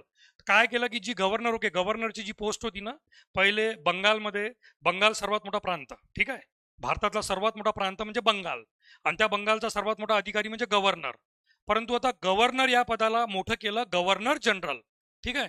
Robert Clive जो होता, रॉबर्ट क्लाईव्ह जो होता, सर एक्झाम पर्यंत सगळे टॉपिक घेणार काय, त्यासाठी बॅच चालू केली आहे ना, आहे की नाही. एक्झाम पर्यंत सगळे टॉपिक होणार तुमचे, आणि प्रिलिम्सला काय प्रत्येक टॉपिकचे 25-25, 30-30 टॉपिक लागतात. पूर्व परीक्षेला पूर्व परीक्षेसाठी प्रत्येक विषयाचे 25-25, 30-30 टॉपिक लागतात. पूर्णच्या पूर्ण सिलेबस म्हणजे लक्ष्मीनारायण सरांचं पूर्ण पुस्तक कव्हर करायची गरज नाही.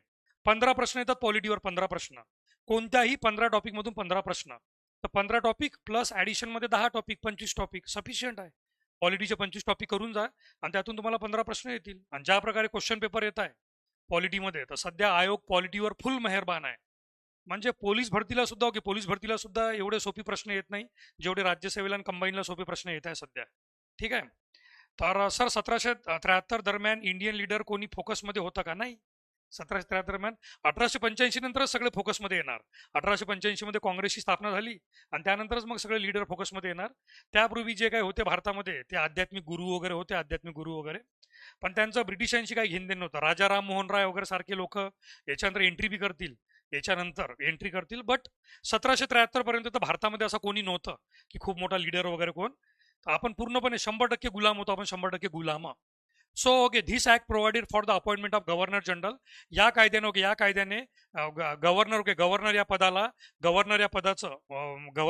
मोठं करत गव्हर्नर जनरल असं करण्यात आलं गव्हर्नर जनरल.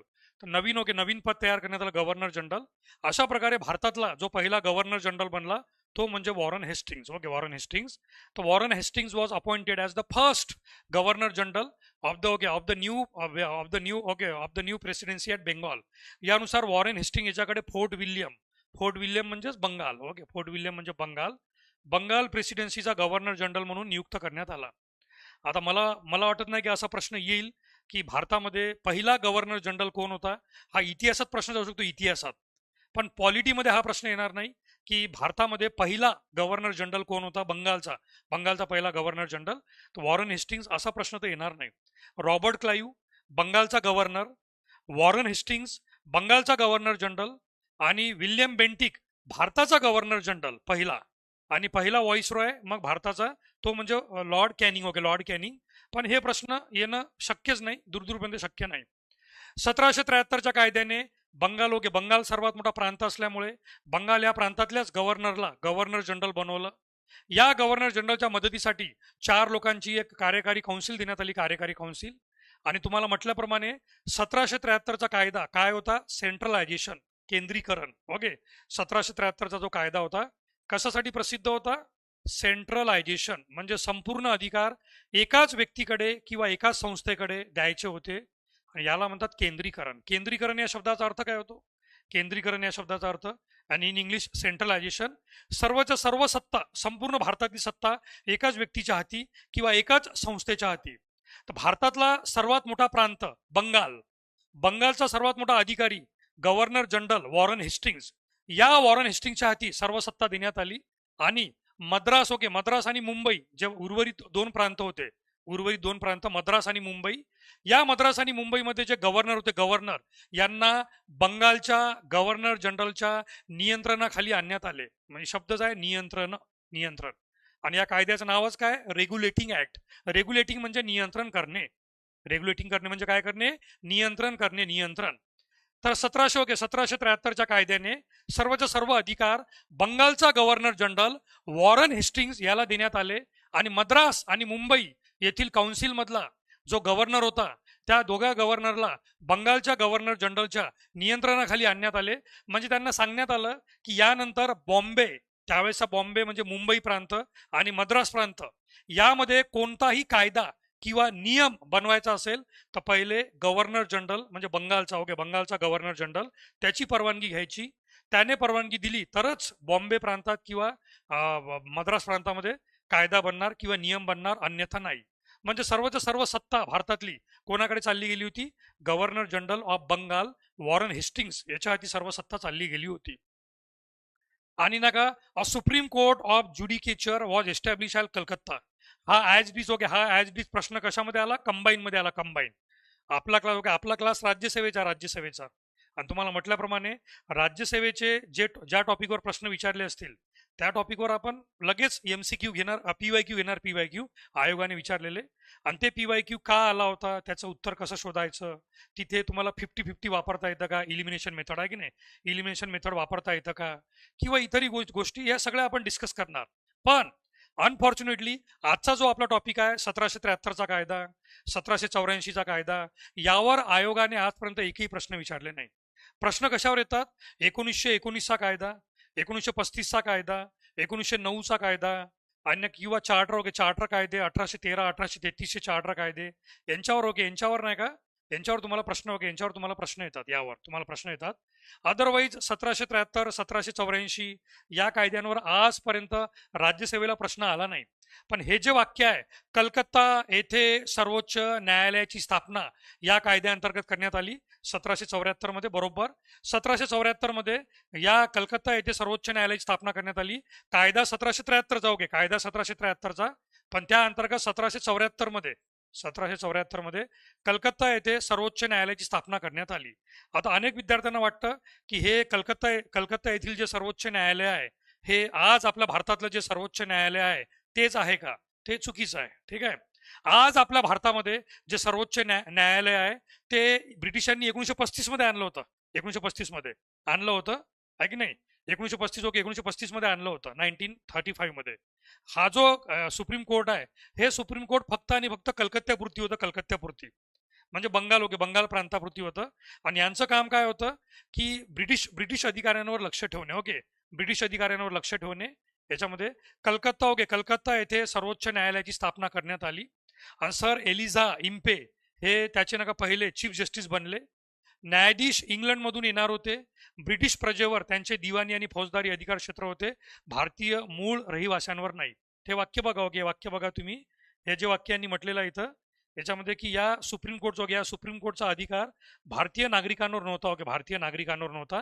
म्हणजेच अनेकांना, ओके, अनेकांना जे वाटतं की आज आपल्या भारतात जे सुप्रीम कोर्ट आहे ते 1935च्या कायद्यातलं आहे, 1935च्या कायद्यातलं, ज्याला फेडरल कोर्ट म्हणतात, फेडरल कोर्ट. हे जे सुप्रीम कोर्ट होतं 1774 मधलं, हे फक्त आणि फक्त ईस्ट इंडिया कंपनीच्या अधिकाऱ्यांवर लक्ष ठेवण्यासाठी, आणि या सुप्रीम कोर्टचा भारतीय मूळ रहिवाशांवर कोणतंही नियंत्रण नव्हतं. This supreme court, okay, the supreme court establish was not having any jurisdiction or control on the Indian native, okay, Indian native. they were not having any control on the Indian, okay, Indian native.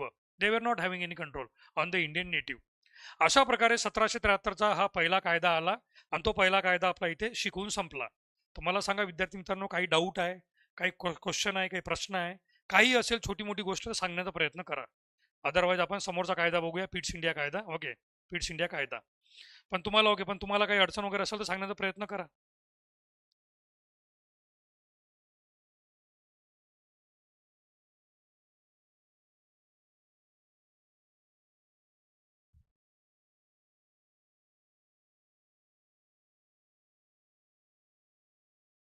Everyone, सगळ्यांना, okay, सगळ्यांना regulating कायदा लक्षात आला का? Regulating कायदा सगळ्यांना लक्षात आला? क्लिअर आहे. मग आता 1773च्या कायद्यानंतर 1784चा कायदा, पिट्स इंडिया कायदा. मी जसं मग म्हटलं तुम्हाला की ब्रिटिशांची, ओके, ब्रिटिशांची प्रत्येक गोष्ट प्लॅनिंगनुसार असायची, प्लॅनिंगनुसार.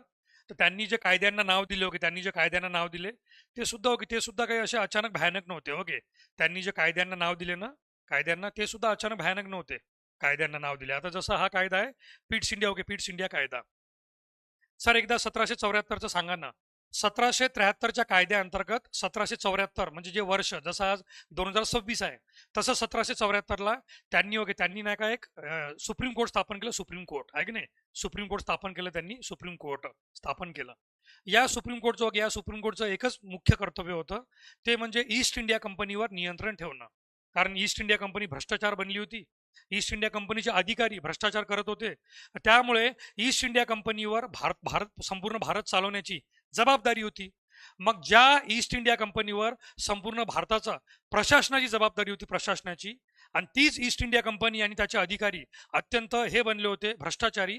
त्यामुळे त्या ईस्ट इंडिया कंपनीच्या अधिकाऱ्यांवर नियंत्रण ठेवण्यासाठी, लक्ष ठेवण्यासाठी सुप्रीम कोर्टची स्थापना करण्यात आली, सुप्रीम कोर्टची. या 1774च्या सुप्रीम कोर्टचं आणि आज आपल्या भारतात जे सुप्रीम कोर्ट आहे यांचा दूरदूरपर्यंत काहीही संबंध नाही, ओके, दूरदूरपर्यंत काही संबंध नाही याच्यामध्ये. सर बॉम्बे, बंगाल आणि मद्रास प्रेसिडेन्सीचा मॅप दाखवा.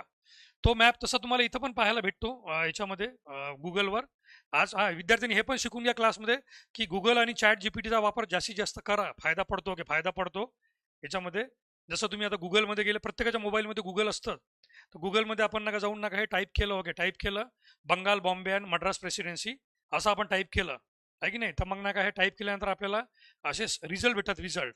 आता सर्चेस, ओके, सर्चेसमध्ये आता आपण हे सर्च, ओके, आपण हे सर्च जर केलं याच्यामध्ये, हे बघा आहे की नाही, असा मॅप दिसेल आपल्याला. बंगाल बघा किती मोठा आहे, बंगाल, BENGAL, बंगाल असा पसरलेला पूर्ण. म्हणजे आजच्या, ओके, आजच्या त्या पाकिस्तानपासून, ओके, आजच्या त्या पाकिस्तानपासून तर इकडे पार नाही का ब्रह्मदेश, ओके, ब्रह्मदेशापर्यंत तो पसरला होता, ब्रह्मदेश म्यानमारपर्यंत पसरलेला होता.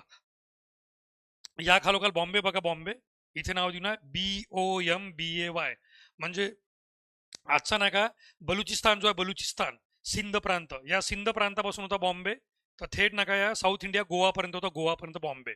आणि मद्रास जर तुम्ही बघितला, मद्रास आहे की ना, मद्रास, तर भारतातल्या आजचे पाचीच्या पाची साऊथ इंडियन राज्य, पाची साऊथ इंडियन राज्य हे नका मद्रास, ओके, मद्रासमध्ये येत होते, मद्रासमध्ये. असा बंगाल, बॉम्बे आणि, ओके, बंगाल, बॉम्बे आणि मद्रास असा प्रांत होता, असा प्रांत आहे की नाही. तर त्यामध्ये, ओके, त्यानंतर नका मग आता दुसरा कायदा 1784चा पिट्स इंडिया कायदा आहे की नाही. 1784चा पिट्स इंडिया कायदा. याला पिट्स इंडिया असं नाव का देण्यात आलं, पिट्स इंडिया असं नाव का देण्यात आलं? कारण नाही का पिट्स, ओके, पिट्स नावाचा नका जो होता, हा पंतप्रधान होता, ब्रिटनचा पंतप्रधान, पिट्स दुसरा, ओके, पिट्स दुसरा, किंवा याला म्हणतात, ओके, विल्यम पीट द ज्युनियर, विल्यम पीट दुसरा मराठीमध्ये दुसरा, किंवा याला इंग्रजीमध्ये ज्युनियर म्हणायचं, ज्युनियर. हा त्या काळात नका ब्रिटिश चौक, हा त्या काळात नका ब्रिटनचा कोण होता, ब्रिटनचा पंतप्रधान होता. पंतप्रधान या नात्याने त्याने ब्रिटनच्या संसदेमध्ये कायदा पास करून घेतला, कायदा पास करून घेतला. आणि म्हणून त्याने कायदा पास करून घेतला, म्हणून त्या कायद्याला नाव देण्यात आलं पिट्स इंडिया कायदा 1784. जसं आता तुम्हाला म्हटलं मी की 1773च्या कायद्यापासून एक थीम कंटिन्यू राहणार. तुम्ही बघा, म्हणजे 1773 आणि 1784 हे दोन कायदे सोबत वाचायचे, कधी पण हे दोन कायदे सोबत वाचायचे. त्यानंतर नका चार्टर कायद्याची सिरीज सुरू होती, चार्टर कायद्याची. त्यात 1793चा कायदा, 1813चा कायदा, 1833चा कायदा आणि 1853चा कायदा. बरोबर 20-20 वर्षानंतर हे कायदे येतील, 20-20 वर्षानंतर हे कायदे येतील. त्यानंतर नाही का यामध्ये मग नेक्स्ट कायदे येतील ना का भारतामध्ये. अचानक एक 1857चा उठाव होणार, 1857चा उठाव. पण तो इतिहासाचा भाग आहे, आपल्याला पॉलिटीमध्ये काही करायचं नाही.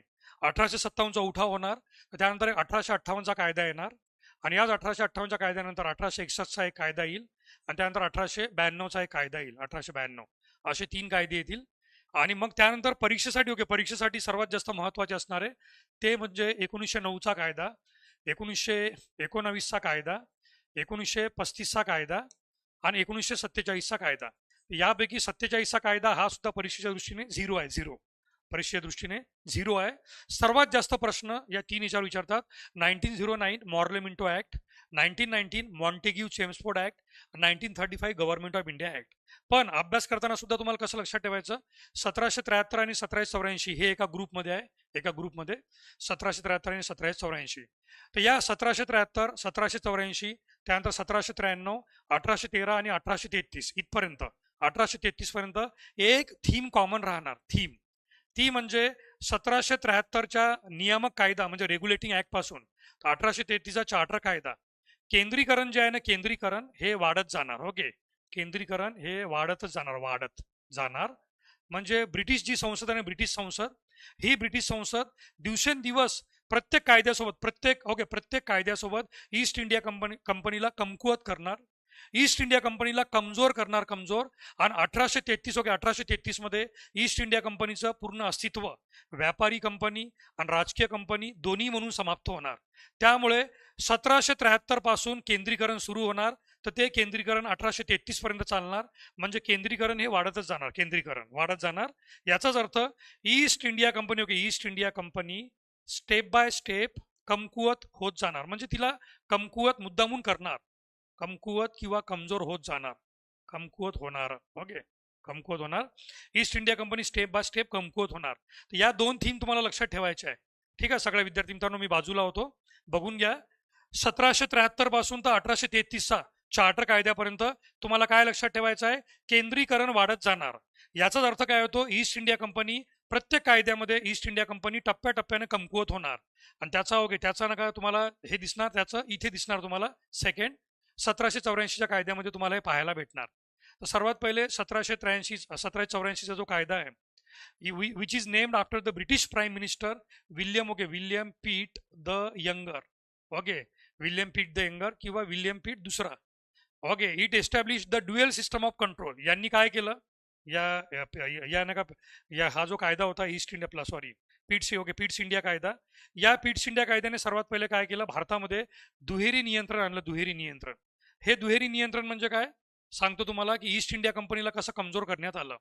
आपल्या भारतामध्ये जी ईस्ट इंडिया कंपनी होती, ईस्ट इंडिया कंपनी ही आतापर्यंत 1600 पासून तर हा कायदा 1784चा पिट्स इंडिया कायदा येईपर्यंत ईस्ट इंडिया कंपनी आपल्या भारतातला व्यापार म्हणजे ट्रेड पूर्णपणे स्वतः बघायची, स्वतः. म्हणजे ईस्ट इंडिया कंपनीवर कोणाचंच नियंत्रण नव्हतं, व्यापार करताना नियंत्रण कोणाचं नव्हतं. ती बिंदास व्यापार करायची, आणि एवढंच नाही, बक्सारची लढाई बक्सारच्या लढाईपासून या ईस्ट इंडिया कंपनीने भारतावर काय केलं, राज्य पण करणं चालू केलं.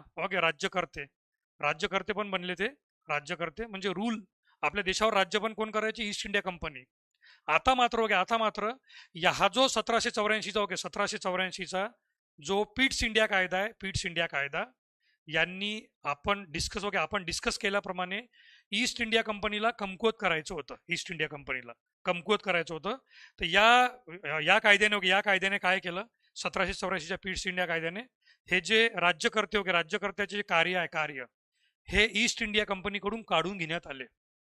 म्हणजे त्यांनी सरळ म्हटलं ईस्ट इंडिया कंपनीला की बघा बा म्हणे, तुम्ही 1608 पासून इथं ओरिजिनली काय करायला आले, व्यापार करायला आले. आता याच्यासमोर तुम्ही व्यापारच करा. ठीक आहे, तुम्ही व्यापार करण्यासाठी आले होते आणि तुम्ही व्यापारच चांगले करता, तर तुम्ही व्यापारच करा म्हणे. राहिलं भारतावर राज्य करायचं भारतावर राज्य करायचं, यासाठी त्यांनी एक नवीन संस्था स्थापन केली, नवीन संस्था. आणि त्या संस्थेला नाव दिलं बोर्ड ऑफ कंट्रोल. ठीक आहे, बोर्ड ऑफ कंट्रोल असं नाव दिलं, बोर्ड ऑफ कंट्रोल. आणि या बोर्ड ऑफ कंट्रोलमध्ये थेट ब्रिटिश संसदेकडून 6 सदस्य नेमण्यात आले. 6 सदस्य थेट ब्रिटिश पार्लमेंटकडून हे थेट नका 6 सदस्य संसदेकडून. म्हणजे कशासाठी? यांना सरळ सांगण्यात आलं की तू या सहा लोकांना सांगण्यात आलं की तुम्ही भारतात जा आणि तुम्ही 6 लोक संपूर्ण भारताचा राज्यकारभार बघा. म्हणजे तुम्ही 6 लोक जाऊन भारतावर राज्य करा. आणि तुम्हाला काहीही अडचण आली, काही सांगायचं असेल, आम्हाला विचारा, संसदेला विचारा. या ईस्ट इंडिया कंपनीला काही सांगायची गरज नाही. ही ईस्ट इंडिया कंपनी फक्त व्यापार करणार, तुमच्या कार्यामध्ये हस्तक्षेप करणार नाही. तुम्ही स्वतंत्रपणे आपलं कार्य करा. म्हणजे ज्या ईस्ट इंडिया कंपनीचे दोन्ही हात तुपात होते किंवा दोन्ही हात तबल्यावर एक तबला त्यांच्याकडून काढून घेण्यात आला. तो तबला म्हणजे कोणता? राज्य करण्याचा तबला त्यांच्याकडून काढून घेण्यात आला. आता ईस्ट इंडिया कंपनी फक्त आणि फक्त काय राहिली? एक व्यापार करणारी कंपनी राहिली, व्यापार करणारी कंपनी. ईस्ट इंडिया कंपनीकडून राज्य करण्याचे कार्य काढून घेण्यात आले. आणि या व्यापारासाठी हे व्यापार करण्यासाठी ईस्ट इंडिया कंपनीला कोर्ट ऑफ डायरेक्टर म्हणजेच मराठीमध्ये संचालक मंडळाची नेमणूक करण्यात आली. संचालक मंडळ, या संचालक मंडळांना सांगण्यात आलं की तुम्ही फक्त व्यापार करा, भारतात फक्त व्यापार. राज्य करण्याचं जे काम आहे ते आता नवीन 6 सदस्य थेट ब्रिटिश पार्लमेंटमधून नका इकडे पाठवण्यात येणार आणि त्यांना नाव देण्यात आलं बोर्ड ऑफ कंट्रोल. म्हणजे राज्य करण्याचं काम नवीन संस्थेवर आलं, नवीन संस्थेवर. अशा प्रकारे ईस्ट इंडिया कंपनीकडून काय काढून घेण्यात आलं? ईस्ट इंडिया कंपनीकडून राज्य करण्याचा कारभार काढून घेण्यात आला. यालाच म्हणतात ड्युएल म्हणजे दोन. जेवढे कार्य होते ते 2 याच्यात डिवाइड करण्यात आले, व्यापारी कार्य आणि राजकीय कार्य. ठीक आहे, व्यापारी कार्य आणि राजकीय कार्य. तर व्यापारी कार्य जे होते ते ईस्ट इंडिया कंपनीकडे आणि राजकीय कार्य, ठीक आहे, राजकीय कार्य ते देण्यात आले बोर्ड ऑफ कंट्रोलकडे. तर हे याला म्हणतात ड्युएल सिस्टम. पीट्स इंडिया कायद्याने आणलेली दुहेरी शासन पद्धत. सगळ्यांना ही दुहेरी शासन पद्धत लक्षात आली? Everybody got this dual system of control और ड्युएल सिस्टम ऑफ ऍडमिनिस्ट्रेशन. सगळ्यांना लक्षात आलं का? ड्युएल सिस्टम ऑफ कंट्रोल हे सगळ्यांना लक्षात आलं? एव्हरीवन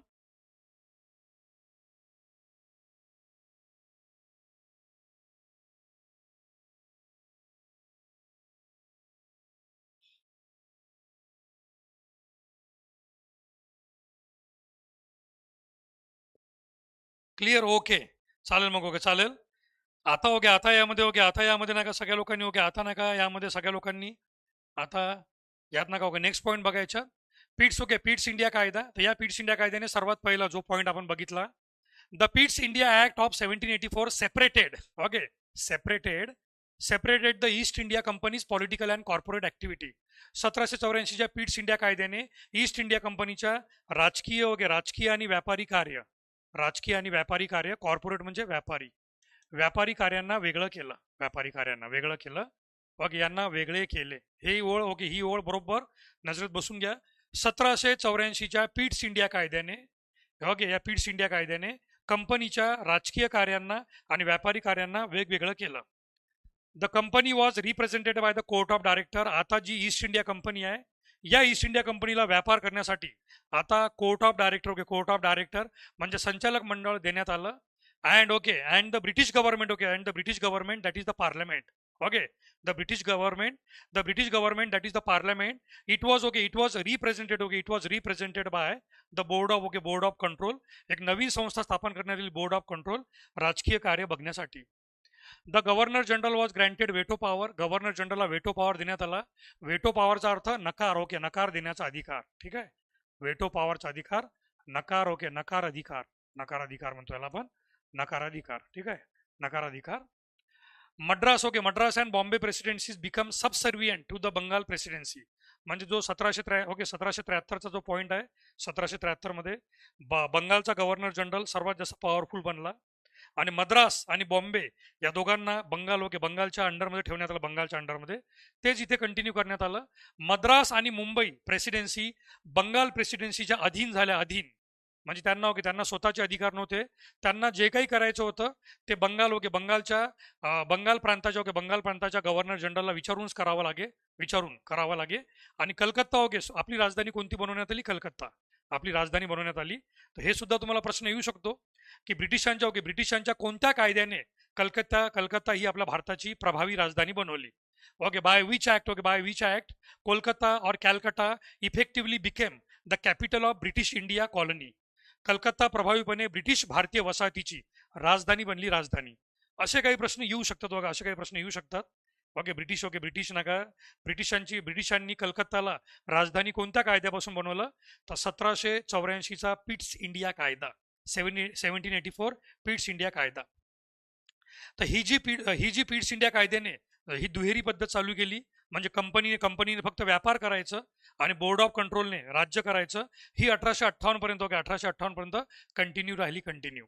आता हे वाक्य बघा, ओके, हे वाक्य, या वाक्यावरून तुम्हाला पुन्हा लक्षात येईल की ब्रिटिश पार्लमेंटने, ओके, ब्रिटिश पार्लमेंटने कशा पद्धतीने ईस्ट इंडिया कंपनीवर अजून जास्त कंट्रोल घेतला.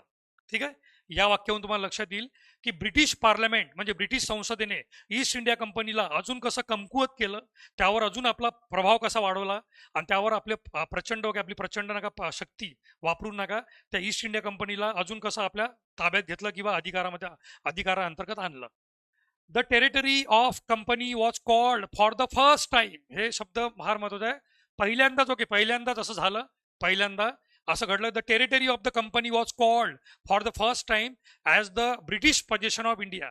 म्हणजे ईस्ट इंडिया कंपनीला त्याची अवकात किंवा कुवत दाखवण्यात आली या शब्दातून. भारतामध्ये पहिल्यांदाच कंपनीचा प्रदेश म्हणजे कंपनीच्या ताब्याखाली ईस्ट इंडिया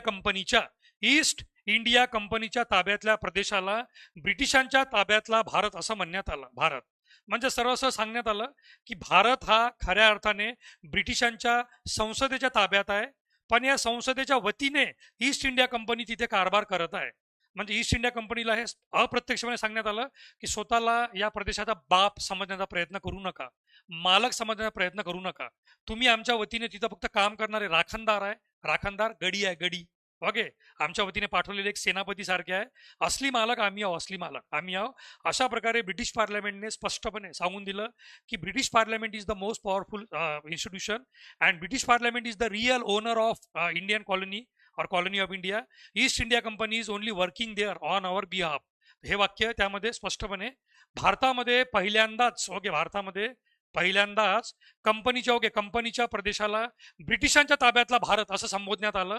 आणि ब्रिटिश सरकारला कंपनीच्या कारभारावर आणि भारतातल्या तिच्या व्यवस्थापनावर पूर्ण नियंत्रण देण्यात आले. गेम खल्लास, ओके, गेम खल्लास. हे स्पष्टपणे पत्र आलं होतं, स्पष्टपणे एक पत्र आलं होतं, एक स्पष्ट पत्र आलं होतं. त्या पत्रामध्ये सांगण्यात आलं the British government, that is the British parliament, has been given the full control, okay, full control, has been given the full control over the affairs of the company and its management in India. भारताच्या, okay, भारतातील east India कंपनीच्या कारभारावर आणि east India कंपनीच्या मॅनेजमेंटवर पूर्ण नियंत्रण British पार्लमेंटला देण्यात आले. याच वाक्यावरून नका क्लिअर, ओके, याच वाक्यावरून क्लिअर होऊन जातं की पिट्स इंडिया कायद्याने ईस्ट इंडिया कंपनीकडून राजकीय कार्य पण काढून घेतले आणि त्या राजकीय कार्यासाठी बोर्ड ऑफ कंट्रोल नवीन संस्था आणली. एवढंच नाही तर त्या ईस्ट इंडिया कंपनीवर पूर्णपणे नियंत्रण ठेवण्याचं पत्रामध्ये स्पष्टपणे देऊन आलं की आजपासून तुम्ही आमच्यापणे पूर्णपणे नियंत्रणात असणार आणि तुमच्या ताब्यात जेवढाही भारतातला प्रदेश आहे तो ब्रिटिश पार्लमेंटचा किंवा ब्रिटिश संसदेच्या ताब्याचा प्रदेश आहे, असं स्पष्टपणे ते पहिल्यांदाच स्पष्ट लिहून काढण्यात आलं. म्हणजे क्लिअर आहे की ईस्ट इंडिया कंपनीला दिवसेंदिवस कमकुवत बनवत चालले होते. सगळ्यांना हा कायदा सुद्धा लक्षात आला? एव्हरीवन, काही अडचण वगैरे असेल तर सांगा. ओके, सगळ्यांना हा कायदा लक्षात आला का? काही अडचण असेल तर विचारा 1784 कायद्याबद्दल.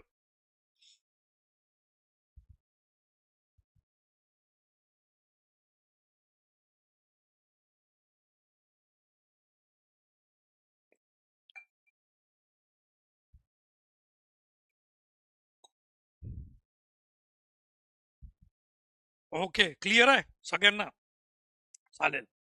मी सांगितल्याप्रमाणे ओके, कुठेही काही अडचण आली तर विचारत चला, आहे की नाही, विचारत चला. आपण पॉलिटीचे कायदे बघतो, पॉलिटीचे कायदे. अनेक लोक त्यामध्ये इतिहासाचे पण भाग आणत आहे. इतिहास याच्यामध्ये आणू नका, आपण पॉलिटीचा कायदा बघतोय. जर तुम्ही लक्ष्मीनारायण सरांच्या पुस्तकात जर बघितलं किंवा कोणत्याही पुस्तकात बघितलं तर कायदे आपल्याला 1773 आहे, मग 1784 आहे, आणि मग डायरेक्ट चार्टर कायदे आहे.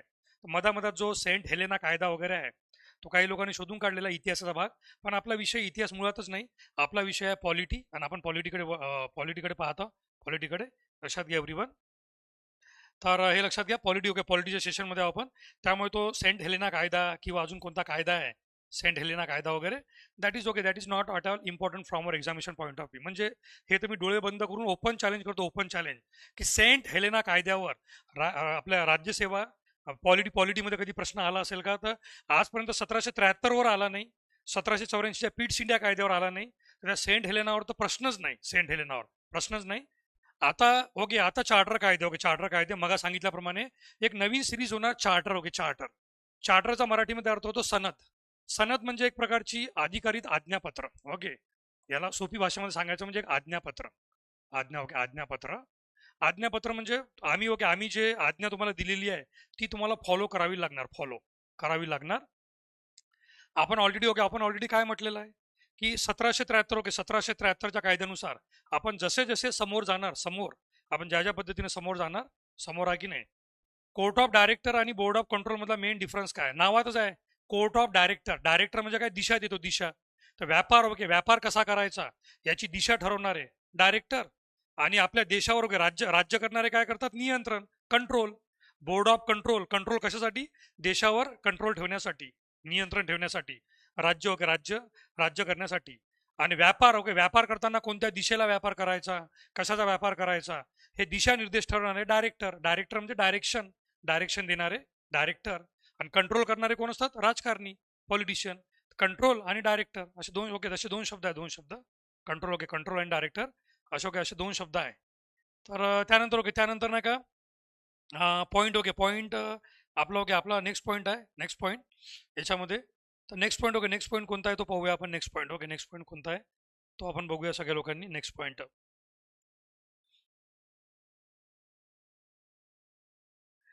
तर यात, ओके यात नाही का सगळ्या विद्यार्थी मित्रांनो, चार्टर ऍक्ट ऑफ 1793चा आज्ञापत्र, ओके आज्ञापत्र. चार्टर, ओके चार्टर या शब्दाचा अर्थ काय होतो की एक एक ऑफिशियल, ओके एक ऑफिशियल ऑर्डर असते, ओके ऑफिशियल ऑर्डर, ओके एक ऑफिशियल ऑर्डर असते. आणि त्यानुसार, ओके त्यानुसार सर्वांना, ओके त्यानुसार सर्वांना त्या ऑर्डरचं फॉलो करावं लागतं, ऑर्डरला फॉलो करावी लागते. अशा प्रकारे आता 1793चा चार्टर कायदा, इथून चार्टर कायदे सुरू होतील, चार्टर कायदे. या चार्टर कायद्यांचं वैशिष्ट्य, ओके या चार्टर कायद्यांचं वैशिष्ट्य काय? प्रत्येक चार्टर कायदा हा 20 वर्षानंतर येणार. 1793 यामध्ये 20 ऍड करा, 1813 यामध्ये पुन्हा 20 ऍड करा, 1833 आणि यामध्ये पुन्हा ऍड करा 1853. आता तुम्ही म्हणसाल की यार याच्या मागे काय लॉजिक आहे? ओके प्रत्येक कायदा हा बरोबर 20-20 वर्षानंतर का आला? ओके इथे 20 वर्ष, मग इथे 20 वर्ष, आणि इथे सुद्धा 20 वर्ष. कारण तुम्हाला सुरुवातीला म्हटलं मी, जी ईस्ट इंडिया कंपनी 1608 मध्ये भारतात आली होती, तर या पहिला चार्टर कायदा 1793चा पहिला चार्टर कायदा येईपर्यंत, म्हणजे विचार करा 1608 ते 1793, जवळपास 150 वर्षापेक्षा जास्त, 150 वर्षापेक्षा जास्त यांना व्यापार करताना ईस्ट इंडिया कंपनीला कोणाची रोकटोक नव्हती. ईस्ट इंडिया कंपनीची मोनोपोली होती, मोनोपोली. मोनोपोली, ओके मोनोपोली म्हणजे काय? मोनोपोली, मोनो म्हणजे फक्त आणि फक्त एक एक व्यक्ती, आणि पोली म्हणजे त्याचा अधिकार, मोनोपोली. ओके मोनोपोली, मोनोपोली असं. आता नुकतेच नाही का BMCच्या निवडणुका झाल्या, त्यात नाही का राज ठाकरे यांनी अदानीवर हाच आरोप केला होता की मी उद्योगपतींच्या विरुद्ध नाही, पण एकच उद्योगपती सगळ्या संपूर्ण भारतावर प्रत्येक क्षेत्रामध्ये चालला आहे, तर ही अदानीची, अंबानीची मोनोपोली तयार होत आहे का? असे जे त्यांनी शब्द वगैरे वापरले होते. अनेक वेळा अनेक लोकांनी शब्द वापरलेले आहे की नाही. राहुल गांधी यांनी सुद्धा ते शब्द वापरलेले की we are not against the business person or industrialist, but only 1 single or 2% they are getting control all over India, that is known as monopoly or duopoly. तशीच ना का ईस्ट इंडिया कंपनीची मोनोपोली होती. म्हणजे भारतामध्ये ईस्ट इंडिया कंपनीला रोकटोक करणारं, ओके भारतामध्ये ईस्ट इंडिया कंपनीला रोकटोक करणारं किंवा ईस्ट इंडिया कंपनीसोबत कॉम्पिटिशन करणारी इतर कोणतीही कंपनी नव्हती, इतर कोणतीच कंपनी नव्हती भारतामध्ये ईस्ट इंडिया कंपनीला कंट्रोल करणारी किंवा तिला कॉम्पिटिशन देणारी कोणतीच कंपनी नव्हती. म्हणजे ईस्ट इंडिया कंपनीचं पूर्णपणे काय झाली होती, मोनोपोली तयार झाली होती, मोनोपोली.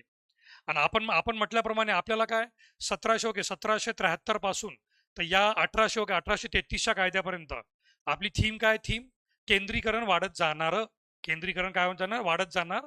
आणि ईस्ट इंडिया कंपनी दिवसेंदिवस कमकुवत होत जाणार. त्याचंच एक्झाम्पल म्हणजे सर्वात पहिले हा चार्टर कायदा, 1793 चार्टर कायदा. ज्या ईस्ट इंडिया कंपनीला 1608 पासून 1793 पर्यंत म्हणजे जवळपास मागच्या 185 वर्ष सलग, 185 वर्ष सलग ईस्ट इंडिया कंपनीची काय होती, ईस्ट इंडिया कंपनीची मोनोपोली होती, मोनोपोली. ईस्ट इंडिया कंपनीची मोनोपोली होती. ईस्ट इंडिया कंपनीला कोणाची कॉम्पिटिशन नव्हती. पण आता 185 वर्षापासून जी मोनोपोली होती ती थांबवण्यात आली. या ईस्ट इंडिया कंपनीला सांगण्यात आलं, आता तुम्हाला अनलिमिटेड लायसन्स किंवा परवाना भेटणार नाही. आता तुम्हाला व्यापार करायचा आहे तर फक्त 20 वर्षाचं लायसन्स भेटणार, 20 वर्षाचं. आणि एवढंच नाही, या 20 वर्षात भारतामध्ये इतर ब्रिटिश कंपन्या पण येणार, इतर ब्रिटिश कंपन्या पण येणार.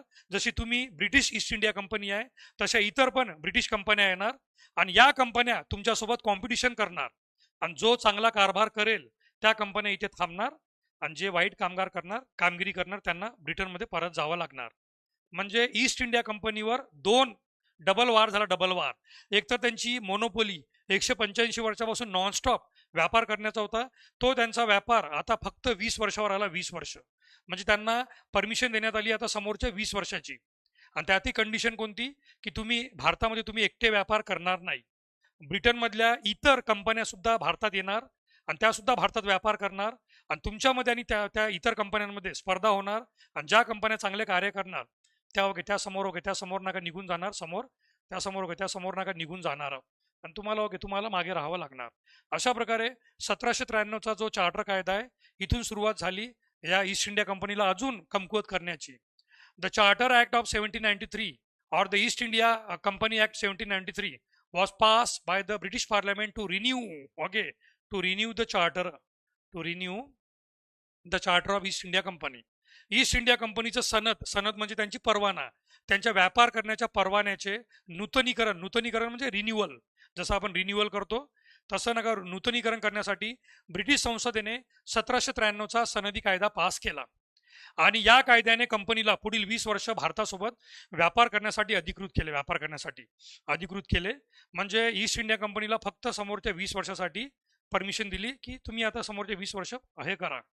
आणि यातून असे अधोरेखित झाले की इथून पुढे कंपनीची सर्व राजकीय आणि प्रशासकीय कामे ब्रिटिश सरकारच्या वतीने केली जातील.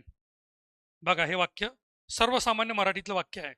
या चार्टर कायद्यामधून अधोरेखित म्हणजे स्पष्ट झालं की यापुढे कंपनीची सर्व राजकीय आणि प्रशासकीय कामे ब्रिटिश सरकारच्या वतीने केली जातील. म्हणजे या वाक्यातून स्पष्ट होतं की ईस्ट इंडिया कंपनीला चेतावणी देण्यात आली, एक तर 20 वर्ष व्यापार करा फक्त, आणि यातही तुमचे प्रत्येक कामं यानंतर सगळे ब्रिटिश पार्लमेंटच्या वतीने करण्यात येईल. म्हणजे ब्रिटिश पार्लमेंटचा तुमच्यावर पूर्णपणे कंट्रोल आहे. तर यामध्ये सर्वात नाही का महत्वाची गोष्ट, याद्वारे कंपनीची भारतातली व्यापार मक्तेदारी म्हणजे मोनोपोली ही 20 वर्षासाठी वाढवण्यात आली. 20 वर्षासाठी वाढवण्यात आली कंपनीची मोनोपोली जी होती. मोनोपोली म्हणजे फक्त आणि फक्त एकाच याने व्यापार करणे. आतापर्यंत भारतामध्ये फक्त आणि फक्त ईस्ट इंडिया कंपनी व्यापार करत होती, तर तिची ही मोनोपोली 20 वर्षांनी अजून वाढवण्यात आली. And the corporation has been given right to issue trade licenses to individual and corporate workers in India. म्हणजे भारतातील व्यक्ती आणि कॉर्पोरेट कामगारांना व्यापार परवाने देण्याचा अधिकार या महामंडळाला देण्यात आला. आणि यासाठी विशेष अधिकार किंवा देश व्यापार हा शब्द वापरण्यात आला. परिणामी अफू म्हणजे गांजा जो प्रतिबंध आहे त्याच्यावर. अफू म्हणजे गांजा किंवा अफीम म्हणतो आपण त्याला, ते लोक मारतात ते गांजा. परिणामी अफू चीनला पाठवण्यात येत असे. So privilege or country trade was the term for this. As a result opium was shift to चायनामध्ये अफीम पाठवण्यात याचा अफीम. आणि हे अफीम पाठवण्याची जबाबदारी पूर्ण मोनोपोली फक्त चायनाची होती. पूर्णपणे मोनोपोली चायनाची होती. आणि मग आता या कायद्यामध्ये ओके हा पॉईंट आपल्याला एक्झामसाठी महत्वाचा नाही ओके हा कायदा यासाठी महत्वाचा नाही आपल्याला तर लक्षात ओके लक्षात घ्या अशा प्रकारे ओके अशा प्रकारे sir for polity M Laxmikanth book is in at least okay at least for your prelims examination it is okay it is more than sufficient as a said for Sanatani Hindus it is Bhagavad Gita for Muslims it is Quran then it is okay for Christians it is Bible and for Sikh it is Guru Granth Sahiba so just like a student okay student preparing for polity okay student preparing for polity that is for prelims Lakshminarayan sir is just like the book okay, just like the book लक्षात घ्या everyone आता याच्यामध्ये okay याच्यामध्ये हा अजून एक point तुम्हाला सांगायचा राहिला याच्यामध्ये तुम्हाला एक पॉईंट ऍड करायचा राहिला की हे जे चार्टर कायदे हे आणण्याची ओके हे आणण्याची गरज का पडली ओके ही आणण्याची गरज का पडली आणण्याची गरज त्याच्या मागे एक थोडा छोटा इतिहास आहे तो जाणून घ्या काय होतं की पहिले ओके पहिले जी ब्रिटिश पार्लमेंट होती British Parliament okay British Parliament ही जी ब्रिटिश पार्लमेंट होती म्हणजे संसद हिने ओके एक आज्ञा ओके एक चार्टर काढलं चार्टर ओके चार्टर म्हणजे एक आज्ञा ओके आज्ञा काढली हिने आज्ञा अशी एक आज्ञा काढली या आज्ञाद्वारे त्यांनी ब्रिटनमधल्या जेवढ्याही कंपन्या होत्या कंपन्या ओके ब्रिटनमधल्या जेवढ्याही कंपन्या होत्या जेवढ्याही कंपन्या याच्यामध्ये तर ओके ब्रिटनमध्ये नका जे आहे ना ब्रिटनमध्ये जेवढ्याही कंपन्या होत्या या कंपन्यांना दोन याच्यात डिवाइड करण्यात आलं एकीकडे ब्रिटिश ईस्ट इंडिया कंपनी ठीक आहे एकीकडे ब्रिटिश ईस्ट इंडिया कंपनी तर या ब्रिटिश ईस्ट इंडिया ओके या ब्रिटिश ईस्ट इंडिया कंपनीला पूर्ण मोनोपोली देण्यात आली की भारतामध्ये ओके भारतामध्ये केवळ आणि केवळ तुम्हीच काम करायचं आहे की नाही भारतामध्ये केवळ आणि केवळ यांची एक प्रकारची मक्तेदारी म्हणतो आपण मक्तेदारी शब्द कोणता आहे मक्तेदारी ओके मक्तेदारी भारतात ओके भारतात यांची मक्तेदारी तयार झाली भारतामध्ये यांची मक्तेदारी तयार झाली ब्रिटिश ईस्ट इंडिया कंपनीची भारतात मक्तेदारी आणि उर्वरित ज्या कंपन्या आहे ठीक आहे उर्वरित ज्या कंपन्या आहे उर्वरित कंपन्या युरोप ओके उर्वरित कंपन्या युरोपमधल्या इतर देशांमध्ये युरोपमध्ये म्हणजे बघा ईस्ट इंडिया कंपनीचा किती खतरनाक लाड ओके किती खतरनाक याच्यामध्ये होणार किती खतरनाक लाड टॉपिक टेस्ट मला वाटतं क्लास झाल्यानंतर 1-1.5 तासाने येऊन जातो 1-1.5 तासाने टॉपिक टेस्ट मराठी इंग्रजी दोन्ही भाषेमध्ये सर क्लास नोट्स आणि लेक्चर नंतर पण एम लक्ष्मीकांत करावं लागणार का की क्लास नोट्स आणि लेक्चर ओके राहील मला तरी वाटतं की क्लास नोट्स आणि लेक्चर तुम्हाला कमीत कमी वेळेत तयारी करायची तर सफिशियंट आहे म्हणजे माझ्याकडून तुम्हाला 100% भेटणार आणि पूर्व परीक्षेला जे प्रश्न येतात ते सगळे आपल्या याच्यात आहे तरी पण तुम्हाला जर म्हणजे पहिल्या अटेम्प्ट आले विद्यार्थी आहे तुम्हाला चान्स घ्यायचा नाही आणि तुम्हाला एकदम परफेक्ट तयारी करून जायची आहे तर लक्ष्मीकांत सरांच्या पुस्तकातून तुम्ही बघितलं तरी चालेल म्हणजे मला असं वाटतं की यार लक्ष्मीकांत सरांच्या पुस्तकातला पहिला अटेम्प्ट आल्या विद्यार्थ्यांनी बघितलंच पाहिजे कारण तुमचा पहिला अटेम्प्ट असेल ना तर तुम्ही कोणतीच रिस्क घेऊ नका अदरवाईज तुम्हाला आपल्या पीडीएफ मधून सगळं काही भेटणार तुम्हाला सगळं काही भेटणार ऍब्सोल्युटली तिथं भेटणार म्हणजे तुम्ही PYQ सॉल्व्ह करू शकणार तुम्हाला सगळी माहिती भेटणार आणि तुम्ही PDF बघितल्यानंतर पेपर पण सॉल्व्ह करणार तुम्हाला जमणार ते कन्सेप्ट सोबत पण लक्ष्मीकांत सरांचं पुस्तक मला असं वाटतं की जसं असतं ना की आपल्याला म्हणजे ओके आपल्याला एखादी गोष्ट ती करावीशीच वाटते कंपल्सरी असते ती म्हणजे मला विचारलं तर मला जिम जाऊशच वाटतं काही झालं पावसाळा असो हिवाळा असो उन्हाळा असो कधी कधी रविवारी सुद्धा मला नका चूल होते की जाऊ आपण ओके जिमला असं वाटतं तसंच नका मग पॉलिटी शिकताना विद्यार्थ्यांना लक्ष्मीकांत सरांची नका ती असलीच पाहिजे आग ओके लक्ष्मीकांत सरांची आग असली पाहिजे लक्षात घ्या एव्हरीवन लक्ष्मीकांत सरांचं पुस्तक कामी तुम्हाला आजही पडेल आणि तुम्हाला मुख्य परीक्षेला पण कामी पडेल लक्ष्मीकांत सरांचं पुस्तक तर तुम्हाला ओके तुम्ही ठरवा ओके तुम्ही ठरवा कारण म्हणजे आपल्या PDF मधून तर सगळं काही तुम्हाला व्यवस्थित होऊन जाईल आपल्या PDF मधून त्यातून काहीच सुटणार नाही आता coming back to our topic British पार्लमेंटने काय केलं होतं की आज्ञा काढली होती आणि ब्रिटिशांच्या जेवढ्याही कंपन्या होत्या या कंपन्यांना दोन याच्यात डिवाइड केलं होतं एक म्हणजे ब्रिटिश ईस्ट इंडिया कंपनी तिला भारतामध्ये मक्तेदारी दिली आणि उर्वरित कंपन्या युरोपमध्ये काम करत होत्या युरोपमध्ये अचानक काय झालं की फ्रान्स जो युरोपमधला सर्वात मोठा देश आहे ठीक आहे फ्रान्स जो युरोपमधला सर्वात मोठा देश या फ्रान्समध्ये राजा होता नेपोलियन बोनापार्ट राजा म्हणजे त्याची सत्ता होती तिथं नेपोलियन बोनापार्ट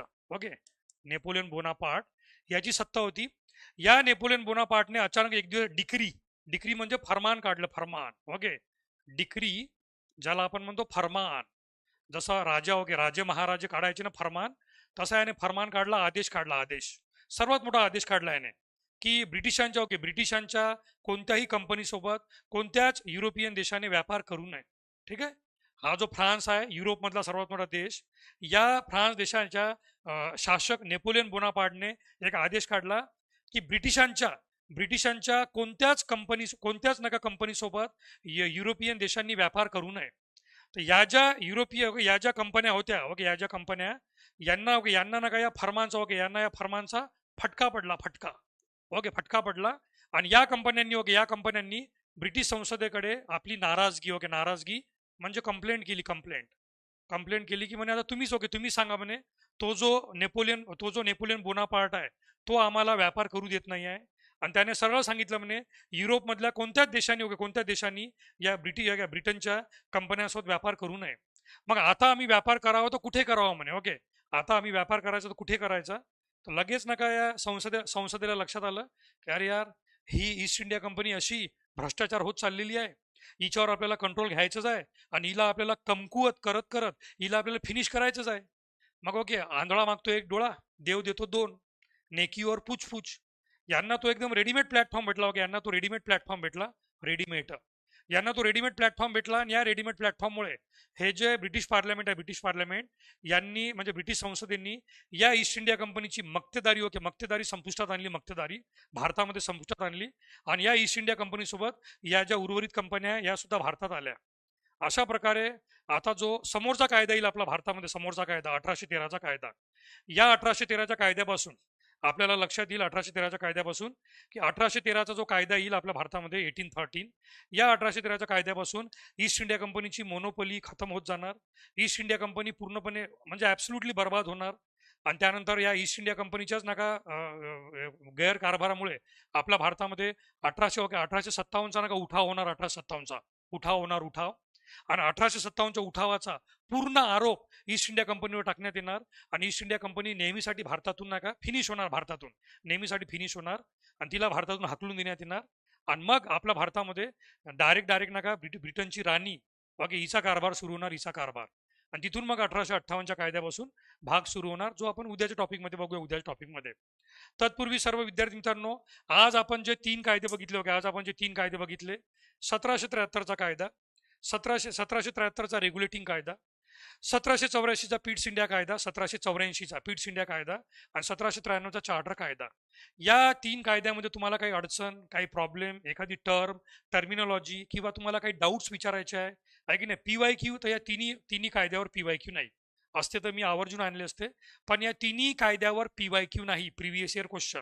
आपली बॅचेस आहे मार्स बुस्टर मॉडेल. आपल्या बॅचमध्ये आपण प्रत्येक PYQ सॉल्व्ह करून घेणार. आणि त्या PYQ ला कसं सॉल्व्ह करायचं, एक्झाममध्ये असे PYQ का येतात ते सुद्धा आपण डिस्कशन करणार. पण आज आपला हा जो पहिला टॉपिक आहे 1773 पासून जे कायदे आहे त्यावर मात्र आयोगाने आजपर्यंत PYQ विचारले नाही, आहे की नाही. So now other companies will be given space to work, right, yes, correct. Okay sir, mentorship ग्रुपमध्ये कधी ऍड करतील, माझा कॉन्टॅक्ट होत नाही आहे, तुम्ही विचारा ना सर. मी विचारून सांगतो मी की मेंटरशिप ग्रुपमध्ये कधी विद्यार्थ्यांना ऍड करेल. मला वाटतं आज तुमचा पहिला सेशन आहे का, म्हणजे माझा पॉलिटीचा पहिला सेशन आहे. पण यापूर्वी तुमचा अजून कोणकोणते क्लास झाले या बॅचमध्ये, आक्रोश बॅचमध्ये अजून कोणकोणते क्लास झाले की हा ओव्हरऑल पहिला दिवस आहे, तुमचा पहिला दिवस आहे का. तर मी विचारतो की मी सोनाक्षी सांगतो तुमचा पॉईंट, मेंटरशिपचा पॉईंट तुम्हाला सांगतो टीममध्ये. आणि बघा, क्लास झाल्यानंतर तुम्हाला फीडबॅक द्यायचा असतो, आहे की नाही. म्हणजे मास्तरनं कसं शिकवलं तर 1 स्टार 2 स्टार 3 स्टार 4 स्टार कधी 5 स्टार. ते किती स्टार द्यायचे, काय द्यायचे, ते तुमचा मोबाईल आहे, तुमचे बोट आहे, तुम्ही त्याला ते स्टार देऊ शकता जसं द्यायचं तसं. पण त्याच्याखाली एक बॉक्स असतो, त्याच्याखाली एक बॉक्स असतो, आहे की नाही. त्याच्याखाली एक बॉक्स असतो आणि त्या बॉक्समध्ये फीडबॅक असतो. तर त्या फीडबॅकमध्ये लिहा सोनाक्षी.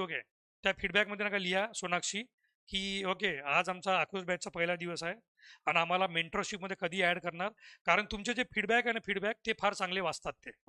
तुमच्या फीडबॅकला फार जास्त महत्त्व असते, लक्षात घ्या. How to make notes on this topic. Notes बनवण्याच्या फांद्यामध्ये पडू नका, कारण तुमच्या एक्झामला आता फक्त 4-5 महिने आहे. नोट्स बनवणं म्हणजे मी टाइमपास मानतो. नोट्स बनवायचे तर करंट अफेअरचे बनवा. पॉलिटीमध्ये जे करंट अफेअर घडत आहे त्याच्या नोट्स बनवा. जसं सुप्रीम कोर्ट जजमेंट आहे, संसदेमध्ये कोणतं विधेयक पास होतं, तसे नका न्यूजपेपरमधले पॉलिटीचे नोट्स बनवा. पण जे ऑलरेडी तुम्हाला PDF भेटत आहे, लक्ष्मीकांत सरांच्या पुस्तकात आहे, मग तुम्ही अजून त्याला जसं तसं कॉपी पेस्ट छापून करता काय? ओके, तर नोट्स पॉलिटीच्या बनवू नका, असं माझं म्हणणं आहे. नोट्स बनवणं हा टाइमपासचा काम आहे, टाइमपासचा काम, लक्षात घ्या एव्हरीवन. सर PWचे बुक्स करून देखील लक्ष्मीकांत सरांचे बुक्स रिडिंग करावं लागेल का? नाही. मग समजा तुमच्या PWचे बुक्स आहेत, एवढा काय टाइमपास करता? एकतर PWचे पुस्तक वाचा किंवा लक्ष्मीकांत सरांचं वाचा. ओके, PDF वाचल्यानंतर तुम्ही कोणतंही एक चॉईस करा. आयदर माय वे और हायवे. ओके, ते आयदर PW बुक्स और लक्ष्मीकांत सर, दोन पैकी कोणतं एक वापरा. दोन्ही वापरून तुमच्याजवळ एवढा टाइम नाही ना भाऊ, काहून असं करता तुम्ही? ओके, तुम्हाला आता हे जानेवारी महिना, ज्याचे 15-20 दिवस तर गेले. आता तुमच्याजवळ काय आता आहे? जानेवारीचे 10 दिवस, फेब्रुवारी, मार्च. ओके, आणि एप्रिलच्या 15 पासून तुम्हाला रिव्हिजन करावं लागेल. एप्रिलच्या 15 पासून कमीत कमी 1.5 महिना पाहिजे रिव्हिजनसाठी. 1.5 महिना. समजा 1.5 महिना रिव्हिजनला भेटला तरच नका ते रिव्हिजन चांगलं होईल तुमचं. तर तुम्हाला एप्रिल पासून रिव्हिजन करायची आहे ना, एप्रिल पासून रिव्हिजन करायची आहे. आता नोट्स काढणं काय आणि 2-2 पुस्तक वाचणं काय, खतरनाक टाइमपास होईल. त्याच्यापेक्षा सरळ आपल्या क्लासमधले PDF घ्या आणि हे क्लास करत चला. आणि याच्या भरोशानं याच क्लासमध्ये आपण PYQ सॉल्व्ह करणार आहोत. ते PYQ सुद्धा सॉल्व्ह करत चला. तुमच्या प्रॅक्टिससाठी तुम्ही पण सॉल्व्ह करा टेस्ट वगैरे. पण आता नोट्स काढण्याचा वेळ नाही आहे. आता फक्त आणि फक्त अभ्यास, अभ्यास आणि अभ्यास करा. ओके, 3च शब्द आहे, RRR. ओके, मी सांगितलं होतं, माझं एक लेक्चर आहे. ओके, माझं एक लेक्चर आहे की 90 दिवसात, 90 दिवसात अभ्यास कसा करावा. तो व्हिडिओ मी टाकलेला आहे युट्यूबवर, की शेवटच्या 90 दिवसाची रिव्हिजन कशी असावी. 90 दिवसाची रिव्हिजन कशी असावी त्या मी सांगितलं. त्या 3R. ओके, 3R किंवा RRR. सर्वात पहिले वाचा. Okay, read. ओके, जिथून तुम्हाला लक्ष्मीकांत सरस बुक किंवा माझे PDF, हे क्लास PDF किंवा काही पण PW बुक रीड. त्यानंतर नाही का, रिवाइज, रिपीट, खतम. याच्या पलीकडे कोणताच मॅजिक फॉर्म्युला नाही आहे. ओके, याच्या पलीकडे कोणता मॅजिक फॉर्म्युला नाही आहे. Read, revise, repeat, that is known as RRR. Okay, what about Ranjan Kolambe book? It is good for prelims, but okay you are preparing for Rajyaseva. तो Ranjan Kolambe sir book is nothing. Okay, it will not be useful for your main examination. Okay, it will not be useful for main examination. कारण कोळंबे सरांचं पुस्तक हे basically कंबाईनसाठी आहे. कंबाईनसाठी त्याची size बघा, लक्ष्मीकांत सरांची size बघा, आणि UPSCचे क्वेश्चन बघा, सब्जेक्टिव्ह, रिटर्न पेपर, मेन एक्झामचे. तर तिथे तुम्हाला कोळंबे सर कामी येणार नाही. कोळंबे सर फक्त पूर्व परीक्षेपर्यंत. ठीक आहे सर. DPP केव्हा भेटणार? क्लास झाल्यावर 1-1.5 तासांनी येतात. Okay sir, daily practice question मिळणार का लेक्चर झाल्यानंतर? हो, लेक्चर झाल्यानंतर भेटेल तुम्हाला. थोड्या वेळात तुम्हाला उपलब्ध होता. अर्ध्या पाऊण तासात भेटून जाईल. अर्ध्या पाऊण तासात, जास्तीत जास्त अर्ध्या पाऊण तासात येणार DPP, दोन्ही लँग्वेजमध्ये. ओके, तर जर अजून काही डाऊट असेल तर विचारू शकता. ओके, जर अजून काही डाऊट असेल तर विचारू शकता आपण नका. ओके, आजच्या क्लासला फिनिश करू आपण. ओके विद्यार्थी मित्रांनो, जर काही डाऊट असेल तर.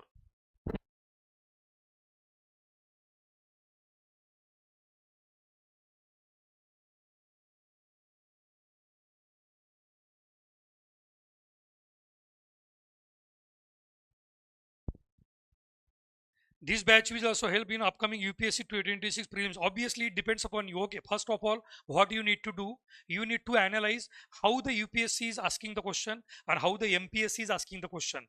MPSC is more factual, UPSC is more analytical and conceptual. Now it's up to you. Okay, the book is common. Lakshmikant sir's book is common. The PDF are also common. But you have to decide. UPSC is completely a different game. MPSC is completely a different game.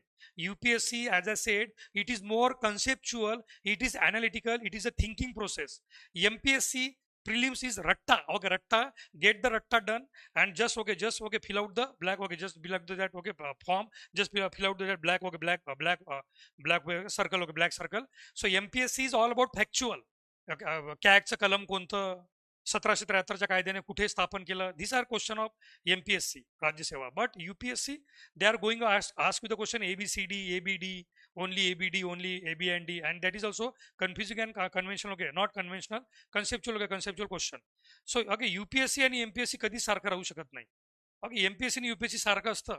कशाला ते जास्त असतं की नाही याच्यामध्ये? तर कशाला नका ते हे असतं ते, म्हणजे IAS IPS आणि तुम्ही डेप्युटी कलेक्टर DYSP, ते IAS IPS बनतात डायरेक्ट त्यातून, आणि तुम्ही डेप्युटी कलेक्टर DYSP बनतात. त्यांची ट्रेनिंग मसुरीला होते, मसुरीला त्यांची ट्रेनिंग. तुमची ट्रेनिंग नाशिकला आणि पुण्याला होते, नाशिकला आणि पुण्याला. तर UPSC MPSC दोन्ही फार वेगळे आहे, लक्षात घ्या, दोन्ही फार वेगळे आहे. सर ही बॅच इनफ राहील का प्रीच्या कम्प्लीट अभ्यासासाठी? हो ऑब्विसली. ओके, प्रीसाठी ओके, प्रीसाठी सफिशियंट आहे, प्रीसाठी सफिशियंट आहे. सर लोकसेवा अकॅडमीचं पॉलिटीचं बुक चालेल का? चालेल ना, ओके चालेल, काही काही प्रॉब्लेम नाही. ओके, तुम्हाला जे बुक वापरायचे ते वापरा, आहे की नाही? तुम्हाला जे बुक वापरायचे ते वापरा. Some people said both are same exam. If both are same exam, why? Okay, why if is the government is idiot? Okay, is the government is idiot? Why they are spending so many crores? Okay, crore rupees on the UPSC, and why these people? Okay, why these people are getting the highest post IAS IPS? And if the MPSC selected person want to get IAS IPS, it will require 15 to 20 years through the promotion. Okay, like deputy collector, and then okay after 10 years assistant collector, then again okay there will be some post, and then finally after 20 years you will be deputy, you will be collector IAS officer at the age of your retirement. Okay, so how this can, okay, how this can be two okay similar examination? IAS IPS जिल्ह्याचे प्रमुख असतात आणि तुम्ही तालुक्याचे प्रमुख बनणार, तालुक्याचे प्रमुख. तर जिल्हा कुठे आणि तालुका कुठे? एका जिल्ह्यामध्ये 25-25 30-30 तालुके असतात एका जिल्ह्यामध्ये. तर तो पुऱ्या जिल्ह्याचा बाप असतो, पुऱ्या जिल्ह्याचा बाप IAS अधिकारी. ओके, तो UPSC द्वारे सिलेक्ट असतो, त्याची मसुरीला ट्रेनिंग होते, मसुरीला ट्रेनिंग. मग ते कसं काय सेम राहणार एक्झाम? आणि एक्झाम सेम असेल मग ना काय UPSC कायसाठी आहे? आणि त्यांना मग मसुरीला कायसाठी पाठवतात? दांडिया खेळण्यासाठी, आहे की नाही? हालो रे म्हणून. आणि त्यांना ओके त्यांना जिल्ह्याचा बॉस का बनवतात? आणि तुम्हाला ओके तुम्हाला तुम्हाला तालुक्याचा बॉस का बनवतात? काही तर डिफरन्स असेल ना, आहे की नाही? तर डोंट वरी. ओके, जे लोक म्हणतात ना, हे लोक तेच म्हणतात ज्यांनी कधी परीक्षा दिली नाही, ज्यांना काही माहिती नाही, फक्त ते इकडून तिकडून ऐकलेल्या पानटपरीवर गोष्टी करतात. अरे त्यात काय असते म्हणते, ते इतिहास आणि ते भूगोल आणि ते जीके. त्यांना हेही माहित नाही की जीके वेगळा आहे, करंट अफेअर वेगळा आहे. ते करंट अफेअरला जीके जीके म्हणत राहतात. त्यामुळे अशा लोकांच्या गोष्टी ऐकायच्या नाही. असे लोक काही कामाचे नसतात. ओके, ज्यांनी कधीच नका ते म्हणतात जावे त्यांच्या वंशा तेव्हा कळे. ज्या लोकांनी परीक्षा दिलेली आहे तेच तुम्हाला मार्गदर्शन करू शकतात. ज्यांनी कधी परीक्षा दिली गेली नाही असेच नका फुकट सल्ले देत राहतात. सर डिस्क्रिप्टिव्ह मेनसाठी काय स्ट्रॅटेजी असावी यासाठी गाईड करा ना पॉलिटीसाठी. तो आता योग्य टाईम नाही आहे ना, आता परीक्षा आहे प्रीची. आता प्रीची परीक्षा आहे, मेन्स एक्झामचा मेन्स एक्झाम वेळी. आता तुम्ही मेन्सचा अभ्यास बी करू शकणार नाही. तुम्हाला आता पूर्ण फोकस प्रीकडेच करावं लागेल, हे लक्षात घ्या. आता तुम्हाला पूर्ण फोकस प्रीकडे करावं लागेल. ओके सर, सिलेबस सेम आहे वाटतं ना? अरे अप्रोच रे, अप्रोच आहे की नाही? ओके, पीच पीच नका पुऱ्या भारतासारखी राहू शकते, पीच पुऱ्या भारतासारखी राहू शकते, पण रणजी खेळणारा वेगळा असते, 2020 खेळणारा वेगळा, IPL खेळणारा वेगळा असते, वन डे खेळणारा वेगळा असते, आणि टेस्ट मॅच खेळणारा वेगळा असते. जीवनात अप्रोच नावाची काही गोष्ट असते, अप्रोच नावाची गोष्ट असते, आहे की नाही? फॉर्च्युनर सगळ्यांजवळच आहे, टोयाटा सगळ्याजवळच आहे, पण काही काही फॉर्च्युनर ठोकतात, काही फॉर्च्युनर ठोकून घेतात. ओके, काही फॉर्च्युनर सेफ घरी जातात, काही फॉर्च्युनर गड्ड्यात जातात, धरणात जातात, ट्रकाच्या खाली जातात, आहे की नाही? अप्रोच डिपेंड आहे, अप्रोच. बाकी फॉर्च्युनर तर फॉर्च्युनर आहे, तोच हँडल आहे, तेच 4 टायर आहे, तेच नका त्याचे गिअर आहे. ओके, असं वेगळं काहीच नाही आहे. तर अनेक लोकांचं फॉर्च्युनर सारखीच असते, अनेक लोकांचं इनोवा सारखी असते, क्रिस्टा सारखी असते, पण होते काय? ओके, सगळ्याच्या सगळ्याच गाड्या टिकतात का? सगळ्याच्या सगळ्या गाड्या सारख्या पळतात का? डिपेंड करतं की ड्रायव्हर कसा आहे, ड्रायव्हरचा अप्रोच कसा आहे, ड्रायव्हर किती सेन्सिबल आहे की नाही? सगळ्या सगळ्या पिच पण सारखे असतात, पण सगळे सगळे बॅट्समन सारखे असतात का? नाही. अप्रोच नावाची काही गोष्ट असते, अप्रोच नावाची गोष्ट असते, आहे की नाही? तुम्हाला सिंपल भाषेत सांगितलं की तुम्ही वारंवार तेच येतात, सर सिलेबस सारखाच आहे ना, सेम टू सेम कॉपी केला ना. अरे मग तो मसुरीला काहून जातो, तो जिल्हाधिकारी काहून बनतो? आणि तुम्हाला जिल्हाधिकारी बनायचा आहे MPSC मधून सिलेक्ट झाल्यानंतर, मग तुम्हाला 20 वर्ष का लागतात? गव्हर्नमेंटने काही तर विचार केला असेल, आहे की नाही? गव्हर्नमेंटने काही तर विचार केला असेल की UPSC आणि MPSC मध्ये काही तर फरक असेल, काही तर फरक असेल, की ते लोक एवढ्या मोठमोठ्या पोस्टवर जातात, IAS IPS. त्यांच्या मागे असे पोलिसांच्या रांगाच्या रांगा असतात गाड्याच्या. ओके, 5 गाड्या समोर, 5 गाड्या मागे. तुम्ही डेप्युटी डिरेक्टर DYC बनल्यानंतर तुमची गाडी, ओके तुमची गाडी असेल, ओके मोठ्या मुश्किलीने एखादी गाडी मागे पुढं असेल, एखादी गाडी मागे पुढं असेल. फरक आहे ना? ओके, शेवटी फरक आहे. IAS IPS मध्ये फरक आहे आणि डेप्युटी डिरेक्टर DYC मध्ये फरक आहे. दोघांची बरोबरी कधी होऊ शकत नाही. MPSC UPSC ची बरोबरी कधी होऊ शकत नाही. UPSC फार मोठा गेम आहे, त्याचा अप्रोच वेगळा आहे, त्याचा दृष्टिकोन वेगळा आहे, त्याची आन्सर रायटिंग कॅपेबिलिटी वेगळी आहे, त्याची पूर्वपरीक्षा सुद्धा किती वेगळी आहे बघा. पेपर बघा, एक दिवस दोन्ही पेपर समोर ठेवा, आपल्या MPSCचा पेपर आणि UPSCचा पेपर. UPSCचा पेपर पाहिल्यानंतर तुम्हाला माहित पडेल, आहे की नाही, की तुम्ही जेवण करायला एखाद्या 5 स्टार हॉटेलमध्ये बसलेला, 5 स्टार हॉटेलमध्ये. आणि MPSCचा म्हटल्यावर आवडते पण भंडारा, ओके भंडारा आवडते आपल्याला, भंडारा. ओके, तर्रीवाला रस्सावाला सगळं मिक्स करून पत्रवाळीमध्ये खायचं.